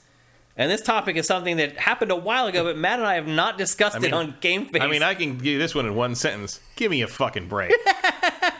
And that is the price point for PlayStation VR2. I mean, this is we called this a little bit. We did call it. But we said that it was going to cost this much all along. People said we were crazy. People in the YouTube comments said that we were nuts. No, did they? Because I never look at the YouTube comments. I don't care what you idiots say. They thought we were nuts, and we were right on the money. It's $549 US. I said it at least as much as the system. Yep. And here we are. And what do you think, Matt? What are the chances of success for this thing now? Not tops. Dude, so somebody asked Pactor about the price of PlayStation VR2 and what it needed to be. And this was one of those cases where it was he and I shooting, and he answered like $200, and I laughed out loud. I laughed out loud. No. I'm like, are you effing kidding me? Just the components involved. Dude, the original was $400. Like, there's no way. And he's like, and so his response was... look, he's right that to be successful, that's what the price would need to be, but it was not going to be what the price was. Well, he said if it's over $400, it's dead in the water, which is what we have been saying for months and months here on GameFace. Also, if it has that launch lineup, which is awful. Dire. Yeah. Like, there's 2 games that I would even think about playing: Horizon and the one made by the other one? Supermassive. They basically made another Rush of Blood. Until Dawn. You remember Until Dawn, Rush of Blood, like on VR1? Well, they made another one that is now being termed the Dark Pictures thing, or whatever. Or maybe it's the Quarry. I don't know. Yeah. It's another. They made another light gun shooter with that, and I thought that was fun. I like the Rush of Blood game, so I would play that. And look, I'm probably going... Thank God you're going to buy this. To get this, because otherwise we're not going to be able to talk about it on the show, but otherwise I would never buy this. I am very happy that you're buying this, Matt, and I don't have to. Because, the only thing selling this to me is the fact that I am on this show. Yeah. If I didn't have to talk about it on the show, if we didn't need to do that, I would not be giving money to this thing. This is a ridiculous thing to do. Corded, by the way. I don't care about corded so much. I care about the fact that the entire lineup is garbage. And a lot of it is already on other systems. A lot of it's remakes. And one of them is already on PSVR 1, which is really disturbing because you're like, oh, so is there no Beat Saber on this at launch? Yeah. Doesn't look like it. It doesn't. The biggest VR game in the world. Because one of the things in that presentation was the fact that there's an update bringing the PSVR 1 version of another game compatible with to this. PSVR2. Yeah, they are apparently doing a compatibility patch for No Man's Sky. Yeah, which is obvious. No Man's Sky is that. Well, you think you can get one for Arkham? No. Iron Man? Come on. No. Iron Man might. Maybe, but like because that IP. But is that team even around anymore? Like, who made that? I don't remember. Actually. Is any of that even a question? He looks as dumbfounded as we are. Yeah. So they're going to have 2 million units ready for launch in February. It's February 24th, I believe. Mm-hmm. How long do you think it will take for PlayStation to sell those 2 million units? Forever? Like never? You don't think they'll ever sell 2 million? Like they ended up selling 5 million of the original PlayStation VR. I mean, you got to liquidate it one day. Yeah. You don't think they'll sell it through by holidays next year? That would be my guess. Maybe. I mean, but how? They'll have a couple games maybe by then. But what? I don't know. Why aren't they talking about those games? Maybe if Half-Life Alyx ends up on it. Ashes in the Hourglass thinks 6 months to sell 2 million.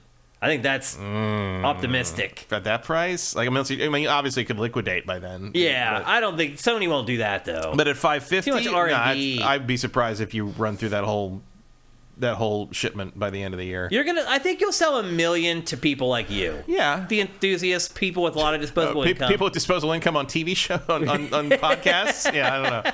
I don't know how big that demo is, but hey, you got to aim for something. No, I'm not saying on podcasts, but just enthusiasts who have a lot of money. Like, I think there's 1 million of those out there. I guess I don't. But like, what are you going to play on? I think the second million will be really hard to sell, though.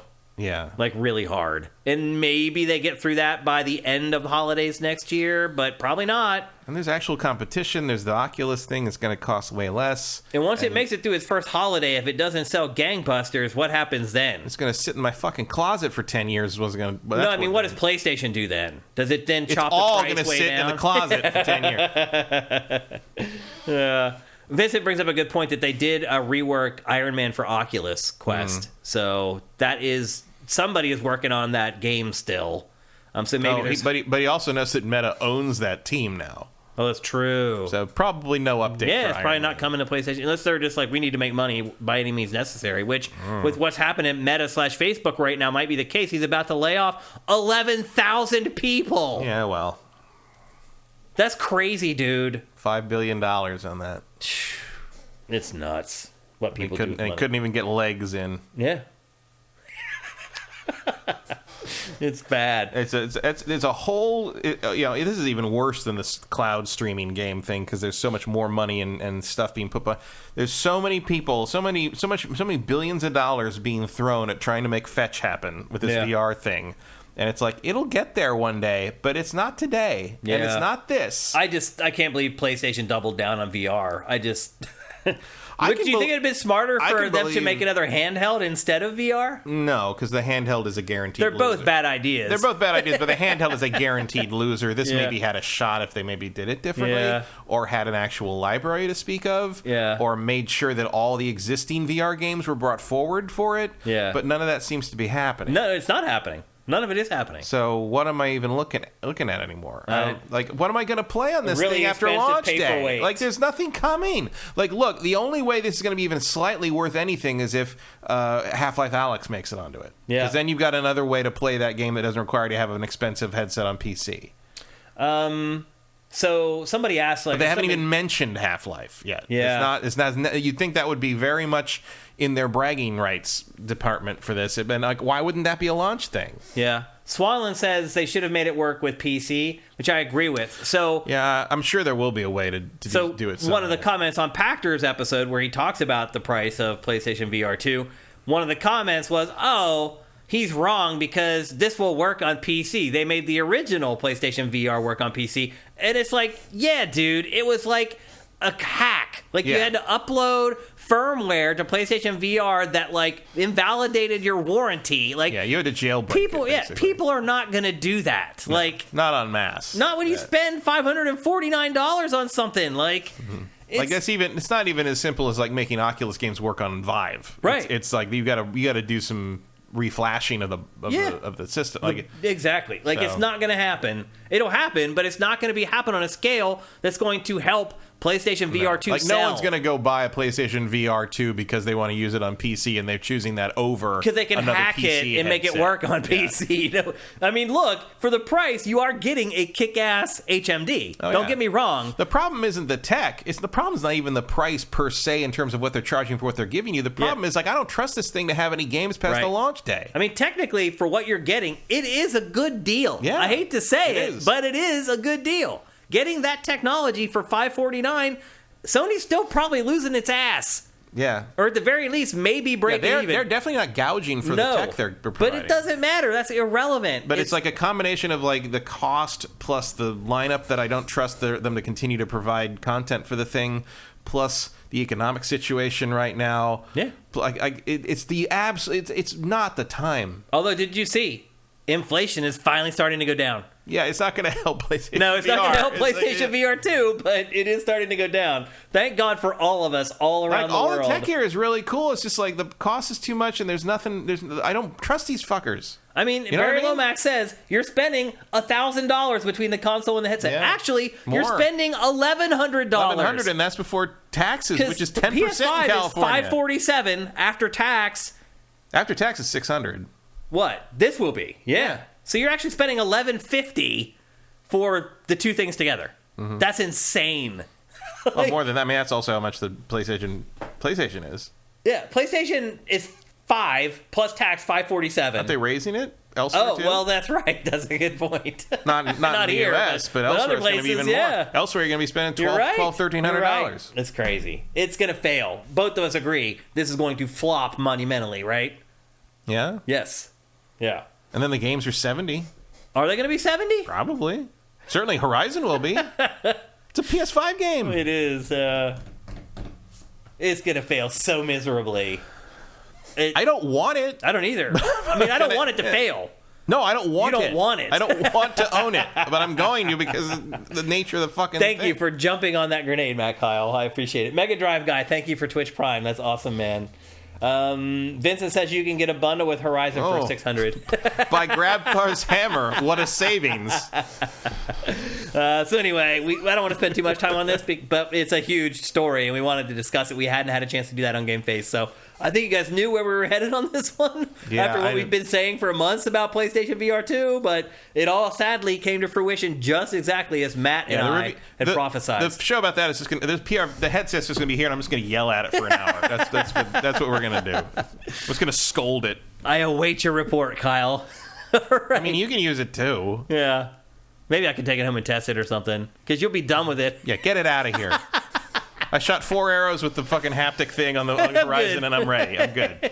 Yeah. You bring it back in 2024. All right, let's move on. When they get the third game out for it. Let's move on to our last topic of episode 320 here on GameFace at Sifted.net. Just today, the Game Awards Game of the Year nominees were announced. Yesterday, sorry. Jeff Keighley's big award show coming up here in the next month or so. December 8th. December 8th, actually. It's less than a month at this point. They announced the game. We're not going to go through all the nominees because he trickles those out. And it's smart to keep people talking about the Game Awards. I get it. But we are going to discuss very quickly the nominees for Game of the Year. Now, remember that these nominees come from all of the press. So I used to be a part of this. I'm not anymore because now I work on a small website.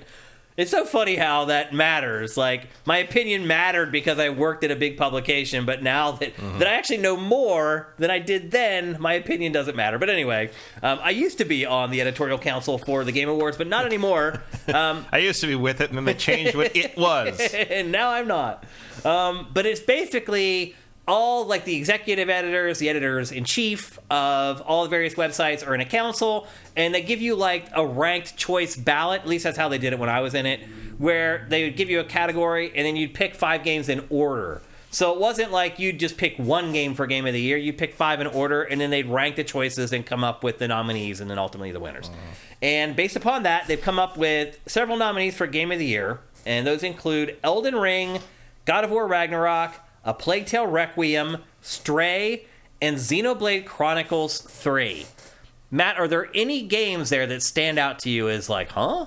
Plague Tale is a giant huh. Yeah. And also, look, I love Stray. It's not Game of the Year material. I mean, look, that maybe says more about the year than... It has been a bad year for video games. You might just be running out of hype. But I haven't done this exercise yet, by the way. But there's no Horizon. Yeah. Why is Horizon? That's crazy. I would definitely put Horizon in there over Plague Tale of all things. Like, I'm not saying Horizon was amazing, but so we just put up. And why there's a bunch of nominees all through the other categories, and I'm just like, what? Like, Plague Tale got nominated for narrative.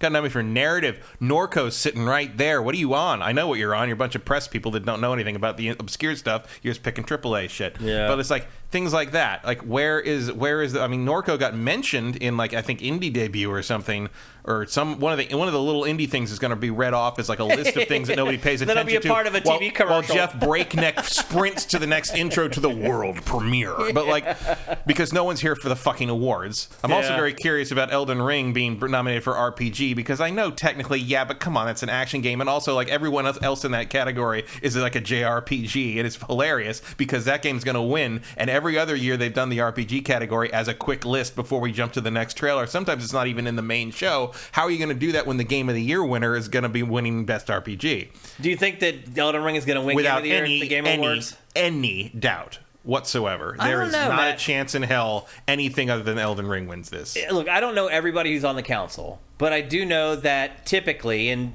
generally that the editors who contribute to the nominees and winners are the older people at the publications. They are the editors-in-chiefs. They are the executive editors who've been there for a long time. And what I saw about Elden Ring was a lot of the older journalists did not like it at all. Yeah, but the older journalists also know how the game is played. Yeah. And if you don't give Elden Ring Best Game, that's the end of this. No, I think there's a clear reputation. pathway for God of War Ragnarok to win without people freaking out about it. Theoretically, but it doesn't matter because Elden Ring's going to win. You think so? I have zero doubt in my head. Why? Because it has a 98 critic rating. It is easily. But, I mean, the people who reviewed the game were all the big fans but you of From Software. Yeah, but aren't the the ones contributing to this. Doesn't matter. The editors are not voting on their own personal opinions so much as they are also voting in terms of sort of a more macro, like high level. Their editorial voice. Their editorial voice, yes, and their editorial voice for almost every periodical and publication is Elden Ring is the highest rated game of the year. What is God of War's Metacritic right now? I don't remember, but it's not as high. It's not as high as Metacritic. It's not as high as Elden Ring. It's like 93, 91. Still in the 90s. They could still get away with God of War Ragnarok. You could, but they don't have to because they won't. Yeah. It's Elden Ring. Elden Ring is going to win every fucking Game of the Year award in everything this year. There is not a chance in... I mean, Ragnarok will get a couple from, like, rogue publications who want to be original, but, like, Elden Ring is going to win everything. I'm not saying that I'm happy about that. Yeah. I think Elden Ring is great, but, like... I don't know. Maybe I don't like anything better than Elden Ring. So I have a lot of complaints about Elden Ring. We've been over that. I don't think it's actually as innovative as everybody seems to think it is. It doesn't do anything new. Well, if you've been playing open world games, it doesn't do anything And innovative. I've said multiple times, like, innovation is not as important as execution, but I don't think Elden Ring really executes a lot of that stuff particularly differently or more interestingly either. So, and so part of it is sort of me being like, well, I wish there was something else I did like better than Elden Ring, but it's been a weak year. It's been a weak year. And that does open the door for a game like Elden Ring where maybe the executive editors and the editors-in-chief are like, you know what, I didn't really enjoy it that much, but a lot of people on my staff did, and obviously its Metacritic is so high that maybe those people will still... I don't think it's a given that Elden Ring wins, though, because of who the people are on the editorial council. I think it's an absolute given. I think if they pulled all the editors... It's also so closely associated it would win in a landslide. It's also so closely associated with the Game Awards. Because Jeff debuted it and blah, blah, blah. I don't think Jeff Jimmy's that stuff, though. Like, I don't think Jeff Jimmy's that stuff, but I think people have it in mind when they vote for these things. Maybe. And there's an element of slightly... Like, it's not who fucking cares. Yeah. It's the Nickelodeon Kids' Choice Awards. It's not the Oscars. Well, as we pointed out earlier on in the show, like, It Takes Two went from selling 2 million copies to selling 7 million after it won Game of the Year. Yeah, also... So it does work a little bit, A game from a man very closely associated with the Game Awards. Yeah. With his fuck the Oscars thing. Yeah. Like, I'm not saying there's a conspiracy there. I'm just saying that's interesting. The power of suggestion, maybe. Yeah. There might be something to it. But I think absolutely it's going to be Elden Ring. I appreciate Minority Games is rooting for Xenoblade Chronicles 3. I'm happy to see Xenoblade Chronicles 3 nominated because it is good, and I do love the Xenoblade games except for 2. But I see somebody... not a chance in hell Xenoblade Chronicles 3 wins that. There's no way. That's the game that stands out to me. Xenoblade Chronicles 3, of the games that were nominated, like Stray, I can understand it because there's an arty element to it and it is different. It's kind of like the indie darling from the year. Yeah. But Xenoblade Chronicles 3 is a good game, but there's just nothing exceptional about it. Like, I've already kind of forgotten about it. But it's also one of those, like, any other year it wouldn't be there, but it is there this year. Yeah. Also, the worst game in that list is Plague Tale. Yeah. Like, I agree. I don't know what the hell Plague Tale is doing in the best narrative. Somebody really strongly, more than...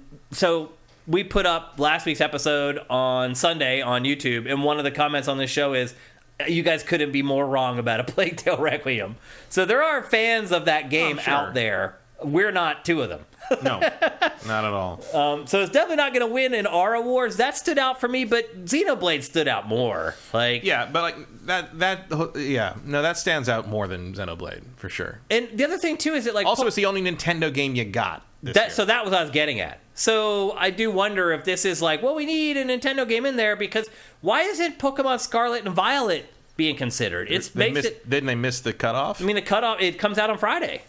Yeah, but they already announced the nominees. Clearly, they missed the cutoff. Yeah, but I thought the cutoff was December or something. Like, I thought they could still, No, the cutoff was basically the week God of War came out, so they could get God of War in. Oh, interesting. I mean, they announced the nominees already. The game can't come out after the cutoff. Yeah. After the nominees are announced. Like, most journalists have already played it. They've already finished Pokemon Scarlet and Violet. They've had it from Nintendo for 3 weeks. November already. 15th is the cutoff. So it just barely is. It's missing it by 3 days. Yeah, and Shiniki's right. The cutoff is stupid. Hold the awards in January. Yes, agreed. But the reason the awards happen in December is so they can boost Christmas sales. Boost sales. Because they can get the arena cheap. Right. Because no one wants it on early December. Yeah. Also, like, this is a commercial. Yeah. The Game Awards are a commercial. The awards don't matter. Who cares? Like... They'll bring up Pokemon next year and no one will care again. Like, the whole point is to watch new trailers. I think Pokemon will be forgotten for next year. That could be too. Because next year is going to be ridiculous. It may be the best year in the history of games. Shiniki, yes, it is a marketing stunt. Yeah, absolutely. We all know that, but we all want to see the game debuts. I want to see them. Like, I tune in to see. I don't actually care what wins anything. Yeah, like no one. It doesn't mean anything. It's interesting to see where the hive mind is from the journalists sometimes. Sure, but I think that's even more interesting looking at the nominees here. I mean, you look at that narrative category, and then look at what's in the Games for Impact thing. As Dusk Falls didn't get narrative, really. Yep. As much as I criticize that game's one of the better written things of the year, without any question. Yeah. Norco, Hindsight, like what? Maybe Hindsight's not what I'm thinking of now, but like, I would definitely say As Dusk Falls and Norco are stronger narrative contenders than what's in that category. Yeah, but they're not there because people, the people that are nominating these things probably haven't played them. Yeah, and there's maybe one person on the staff that has played Norco on any given editorial group, and that one person is not going to be able to lobby for Norco effectively enough to get someone to put it in best narrative. But Elden Ring, sure, because Elden Ring's a big game. This is very tilted towards AAA, partly because it is also a huge commercial. Yeah. Yep. I think the bottom line is that this has been a really bad year for video games. So it's been rough. It shouldn't be a surprise to us that some of these games are a surprise. Oh, and one other one. And I know you and I go back and forth on genre classifications once in a while. What the fuck is Sifu doing in Best Fighting Game? That's a single-player game. Fighting games are versus games. Well, we won't go back and forth on that one. No. What the hell? Fighting game is a particular thing. That is weird. And that is a versus game. Even so, I mean... That's just Streets of Rage. Yeah. That's an action-adventure or an action game. That game is bad also. I played that for like 45 minutes and I was like, I'm good. Oh, no, I like Sifu a lot. Oh, you did? But it ain't no fighting game. It was so it's a game hard. in which you fight, but a fighting game is a particular thing. It's a beat-em-up, a challenging it's a beat-em-up. Yeah. Weird. Could you turn it into a fighting game? Probably, but the fact that it's in fighting game is bizarre. Well, I think the problem is what fighting games released this year. There's like 2, like real ones. Right. Well, they just don't have the fucking camera. I mean, Right. they have a lot of them. There's like, they're minor ones that you probably wouldn't have heard of, and I've never played either because they're so, anime things or side things. But Sifu's in there just to round the category out, and it's bizarre. It's a bizarre choice. Sifu was just too hard. The payoff wasn't worth the effort I was putting into it. Yeah, I mean, I watched a playthrough last week of somebody getting through it on the hardest difficulty without being hit. Wow. It's amazing. It's like watching a movie. I can't even It's on a level that I just can't even comprehend. Hell, you know who I'm just looking through the nominee. You know what else I might put in narrative just to be an original little shit? Tunic. Tunic tells that story really well and really interestingly. In a different kind of way. In a different kind of way, and it does in fact have a pretty strong narrative thread by the end of the game. Mm-hmm. And I certainly wouldn't want to tell anybody how it ends. Because that's part of it. Tunic managed to sneak in some categories. I mean, Tunic's in. I mean, all the categories are out. I haven't looked at any of them. It's in Best Indie. Best Indie is Cult of the Lamb, Neon White, Sifu, Stray, and Tunic. I think Sifu and Stray are pushing the indie thing a little bit there, given how much marketing they had from the majors. But I guess you're in the I would No call Man's both Sky of them indie section. still. Best mobile game, Diablo Immortal got in there. Okay, sure. Mm-hmm. Some people like it. It's done really well. Yep. Innovation, accessibility. If God of War Ragnarok doesn't win that, you've missed the boat. But people don't even pay attention to that stuff. But it's its own category. Right. Now people are going to be forced to have to pay attention to it. Here's the poor best virtual reality category, which is, it's really trying. I mean, this year, I can't even imagine what that would be. After the Resident Fall, Evil 4? No. After the Fall, Among Us VR, Bone Lab, Moss Book 2, and Red Matter 2. Bone Labs will win it. Be my guess. Yeah, and it should. It's good stuff. Action game. I mean, Sifu is in action game. Where's the fighting? The fighting thing it's weird. That is weird. Best game designed primarily around head-to-head combat. There's no head-to-head combat in Sifu. Oh man! Did they add a multiplayer mode when I wasn't looking? I don't think Did that happen? I don't remember seeing that. Nope. Yep. Okay. Well, there you go. Those are the Game of the Year nominees for the Game Awards. As always, we'll be doing our own Game of the Year awards here on Sifted. That is typically our last episode of the year, so probably about 4 episodes from this one. Usually we do it the second week or the third week of December, right before I head to Pennsylvania for the holidays. Oh, and my other one, most anticipated, Final Fantasy 16, Hogwarts Legacy, Resident Evil 4, Starfield, and Tears of the Kingdom. Okay, Hogwarts Legacy over Spider-Man 2? Are you out of your frickin' mind? Yep. Come on. It's Harry Potter. Come on. Mr. Potter. Yep.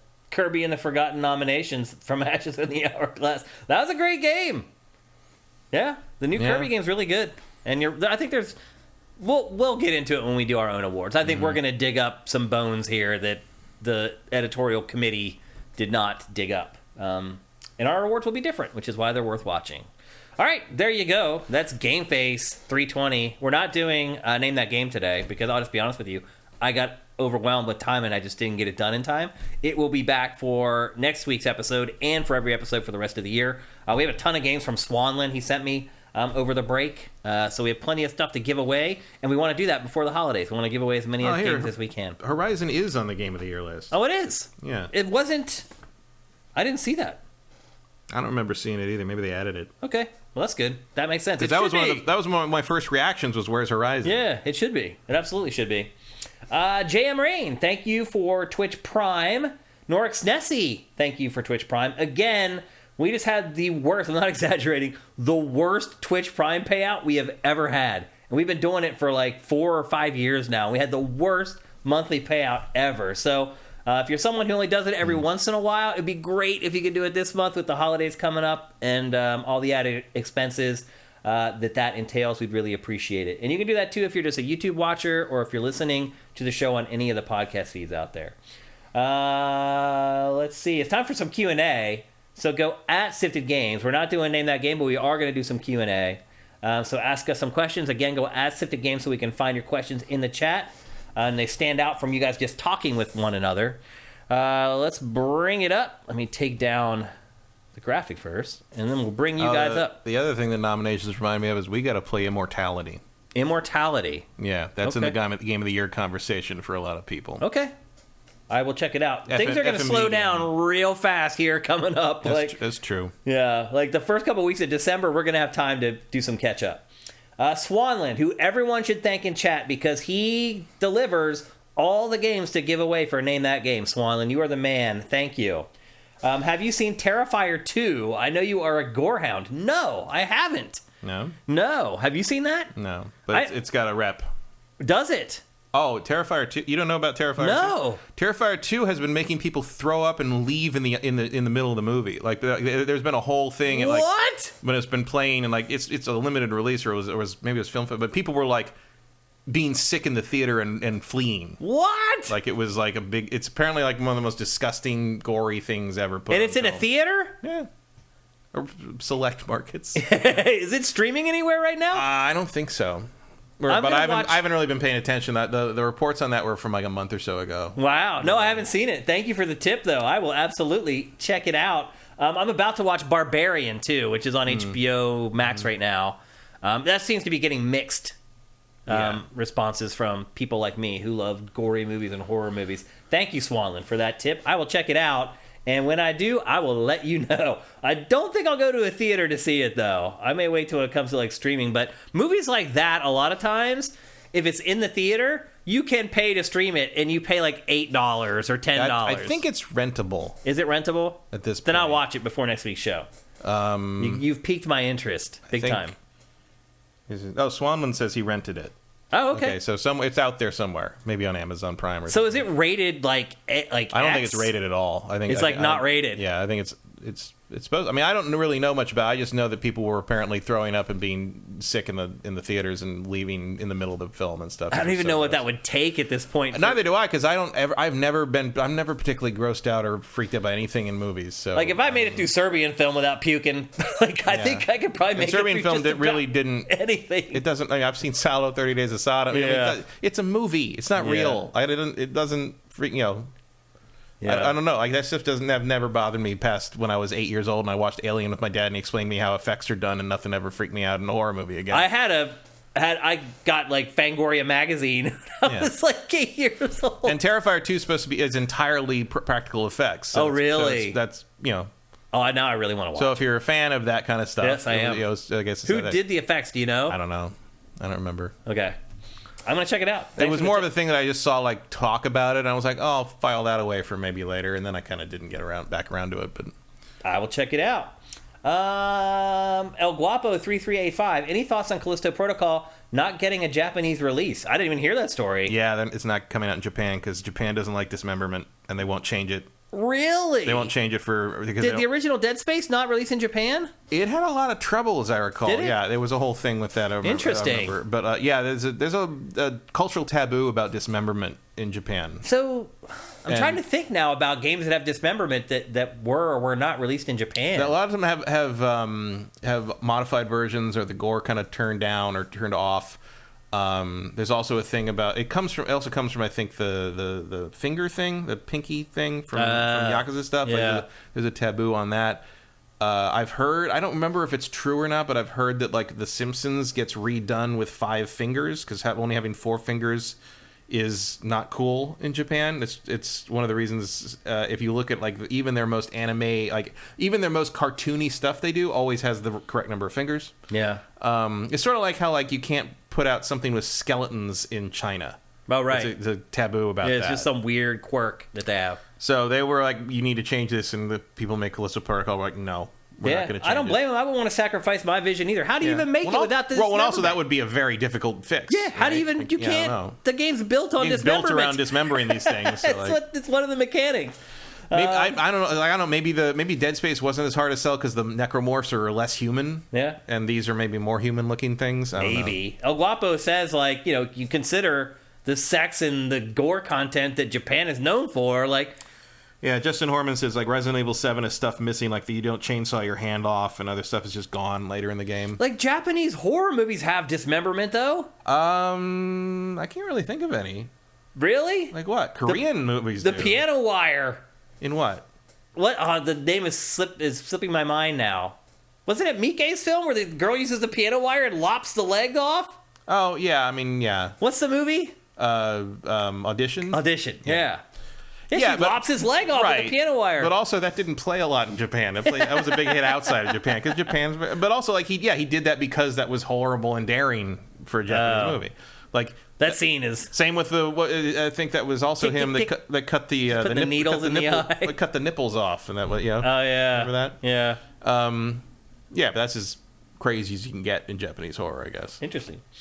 Vincent, which news story from the past month are you most happy to not have to cover? Yeah. And why is it the Bayonetta VO controversy? That was a whole lot to do about nothing, man. Yep. That was like... That, I will say, I mean, you didn't get to see it because we weren't doing shows, but the first time I saw that woman's video, I'm like, this doesn't smell right. Something's up. Like, especially because what she was saying they offered her, I'm like, that's just kind of scale. Yeah. Like, that doesn't make sense to offer someone as a lead act, but then it turned out that's what they offered her to play, like a additional voice thing after she'd already turned down the big payday, which was not a huge payday, but it was a pretty big payday for someone who does one character and hasn't had a voice role since Bayonetta 2. Yeah. For a 5-day And I'll be honest with you, week.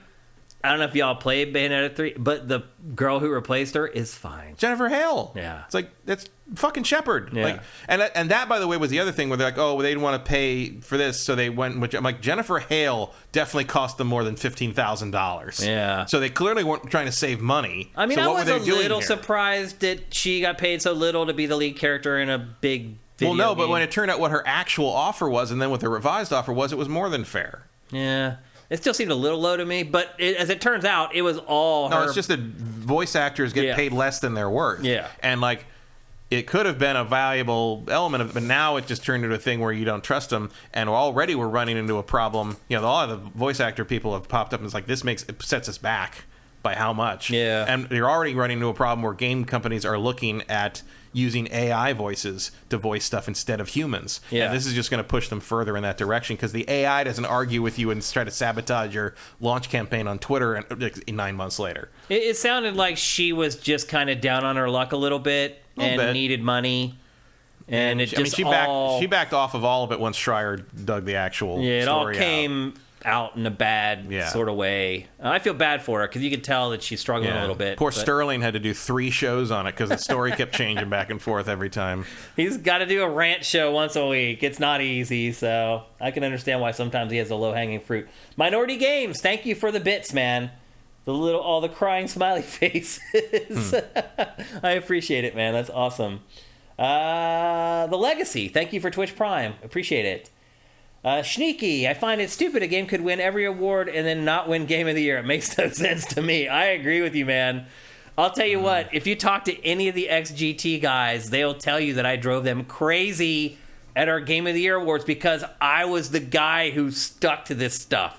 I was the guy who was like, no, we can't give it this and then not give it this. And they'd be like, why not? We just want to award both games. I'm like, no, because it doesn't make sense logically. So there's kind of 2 different camps you can go into when you do the awards. Do you want it to be like this communal celebration of gaming where everybody wins and everybody gets a participation trophy, or do you want it to be something that people can really trust? And I always sided with the editorial angle of we want it to be something people can trust and put weight behind. So we always did it that way. Other publications did it the other way. I don't know that there's any right way or wrong way to do it, but... Like the thing where it's like, oh, the Game of the Year doesn't win best in its own genre category because, like, we want another game to get a chance, or that gives away the surprise, or whatever. So I'm just like, it's silly. It doesn't. I guess there have maybe been a couple of times when, like, the game I thought was the best of the year was more of an overall picture game and not the best of its genre of the year. Like, you know, but that's rare. That's very rare. It's more of a, the more than the sum of its parts argument for Game of the Year when you haven't won like your own category, your own genre category, or like even just game direction. But that also happens in movies with the Oscars, where people are like, how did the best picture of the year not also have the best director of the year, considering the director is the one who makes the picture? Yeah, but it does happen. It does. It's just inconsistencies. Some people want to do it that way. Oh my God. Wiffle Ball in the chat. He says to watch Spirited on Apple TV this Friday. I worked on it. So everyone, you guys remember Sam, our old TriCaster TD? He is Wiffle Balla, and he has worked on something on Apple TV called Spirited, so go watch it. And also, what's up, Sam? How you doing, brother? Miss you, man. Hope you're doing good out there. Seems like you are. Let me see if I have one more. have you guys seen Audition? How did you react to it? Yeah, we were just talking about it. I own Audition. It was amazing. It was really, really good. I own Audition. That should tell you what I thought of it. Yeah, it's really good. I love Mike in general. Like, pretty much everything he does, I love a lot. We'll answer one more here. Rigor Mortis UK, thank you for all the Tier 1 subs you're giving to people in chat. Again, you should show up every Tuesday, 1 p.m. Pacific, 4 p.m. Eastern, at twitch.tv/SiftedGames, because people are giving stuff away in our chat, and it is awesome. Zet Saber Juno, the last one. If PlayStation VR2 were wireless, would the price be justified? No, but it would help. But it's still too much. So is he saying if it were wireless and still had the same tech? No, it still had the same tech. Yeah, I think that's the implication there. Then it was the same item, but with no wire. I probably would buy it for that price, provided I tried yours first and didn't barf. Like, I would. I mean, if it were a Universal headset, maybe, but it's not. It's a Sony headset, and software support will dry up in 8 months. That's true. Like, that's the problem. Don't forget, though, the Quest price went up to $400. Yeah, but if you gave me something that like I could guarantee was going to be 5 years of pretty good games coming out on a steady stream, that would be different. Wired or not wired for that price. But I know that this is throwing $550 in a hole to play the launch lineup and 2 more games in the next year, and that's the end of it. That's the problem. Yeah. The problem is that Sony doesn't support this stuff more than a year out. Yeah. They say they're going to, but they did that with the PSP, they did it with the Vita, they did it with PSVR, and there's no reason to think they won't do it with VR2. Yeah. Okay, that's it for GameFace 320. This has been awesome. It's been great to get back together with you guys, have the back and forth between Matt and I and chat again. It's just good to be back and out in the world. It's good to be here with you, Matt. I have been trapped in an apartment for the last 2 weeks with COVID. It is just good to get out and be around people, even if it's virtually in our chat. So thanks to everybody who showed up. Thanks to all you guys who helped us out with Twitch Prime today on the live stream. We appreciate it. Again, if you're watching the show in the archive on our Patreon or at sifted.net, please go and help us out with Twitch Prime. We had a really bad month last month, and Christmas is coming. We'd really appreciate it. If you're listening to this show on any of the podcast services out there and you like it and you'd like to help us, you can go to patreon.com/sifted and pledge whatever you want. Even $1 a month is awesome. We thank everybody for everything they pledge, and we really appreciate it. And as I said, we're here every Tuesday at twitch.tv/SiftedGames at 1 p.m. Pacific, 4 p.m. Eastern. If you want to follow me on Twitter, I am at Dinfire. Matt is at MKeil, MKEIL. And Sifted is at Sifted Games. Though, Matt, I got to say, we may be leaving Twitter in the not-too-distant future. As soon as Jack finishes building his new social media network called Blue Sky, my ass is out of Twitter. I'm gone. And chances are we're probably taking Sifted's account with us to that new social media platform, app. I don't know what it's going to end up being. It sounds pretty crazy what they're working on, but we'll see. But for the time being, we're going to stay on Twitter, and I'll stay on Twitter for a little while. Yeah, I think that'll be a while. You think? I don't know. They already have beta invites going out. But they got to launch that thing in some real solid. It'll be next year, I think. Yeah, maybe. So we'll be around for a while. Again, we're at Sifted Games on Twitter. It's crazy what happened while we were gone with Twitter. It's nuts what's happening on Twitter. It really is. Somebody can just pay $8 and impersonate me if they want, and there's nothing I can do about it. It's almost like the systems were in place for a reason. Right. Did you see Lockheed Martin lost billions of dollars in their stocks, and that Lilly or what? Yeah, Lilly, yeah. And then what is he thinking? He isn't, because he's a moron. He's always been a moron. Some of us have known this for a while because we are privileged to certain information and knowledge of internal things from people who have been working at tech companies up in the Silicon Valley for a long time, because I grew up there and I hear things. Yeah. He is a terrible manager. He really is. He's just killed Twitter in a week. People knew that from PayPal. It was XCOM. What was that? XCOM merging with whatever that thing was. Yep. XCOM merged with whatever that. I can't remember the name of the company they merged with to become PayPal. But everyone thinks they removed him as CEO while he was on his honeymoon and left him with his investment stuff because they liked his money. I've never seen someone get so much credit for stuff they didn't do. He's the best example of failing up I think I've ever seen. Yeah. And that's saying something. We've seen some fail uppers. And now his stupid shit is public for everyone to see. And he's firing people who talk against him as it happens, and it could not be more obvious. And it is, to be fair, very entertaining. It is. Yep. And I don't like that everybody's losing their job and having a hard time with this, and people are freaking out about it. But like, there is not a. I mean, will be hired. You think somewhere like Nintendo or Disney that values their brand so much are going to be even caught dead near that service again? Yeah, I know. Come on. Who would want to advertise on there? You can never trust that someone with a blue check mark with Nintendo in their name is going to pop up and put another like Princess Peach. That already happened. Yeah, it happened already. Mario flipping the bird. Where's pregnant Luigi getting screwed by Bowser next? Like, it's all in there. It's all coming. It's all going to happen. Yep. The only way to win is not to play. It's crazy. So anyway, that's GameFace 320. Thanks to all you guys for watching on the archive, on the live stream. It's good to be back on Twitch.tv. We'll see you next Tuesday. GameFace is up and out.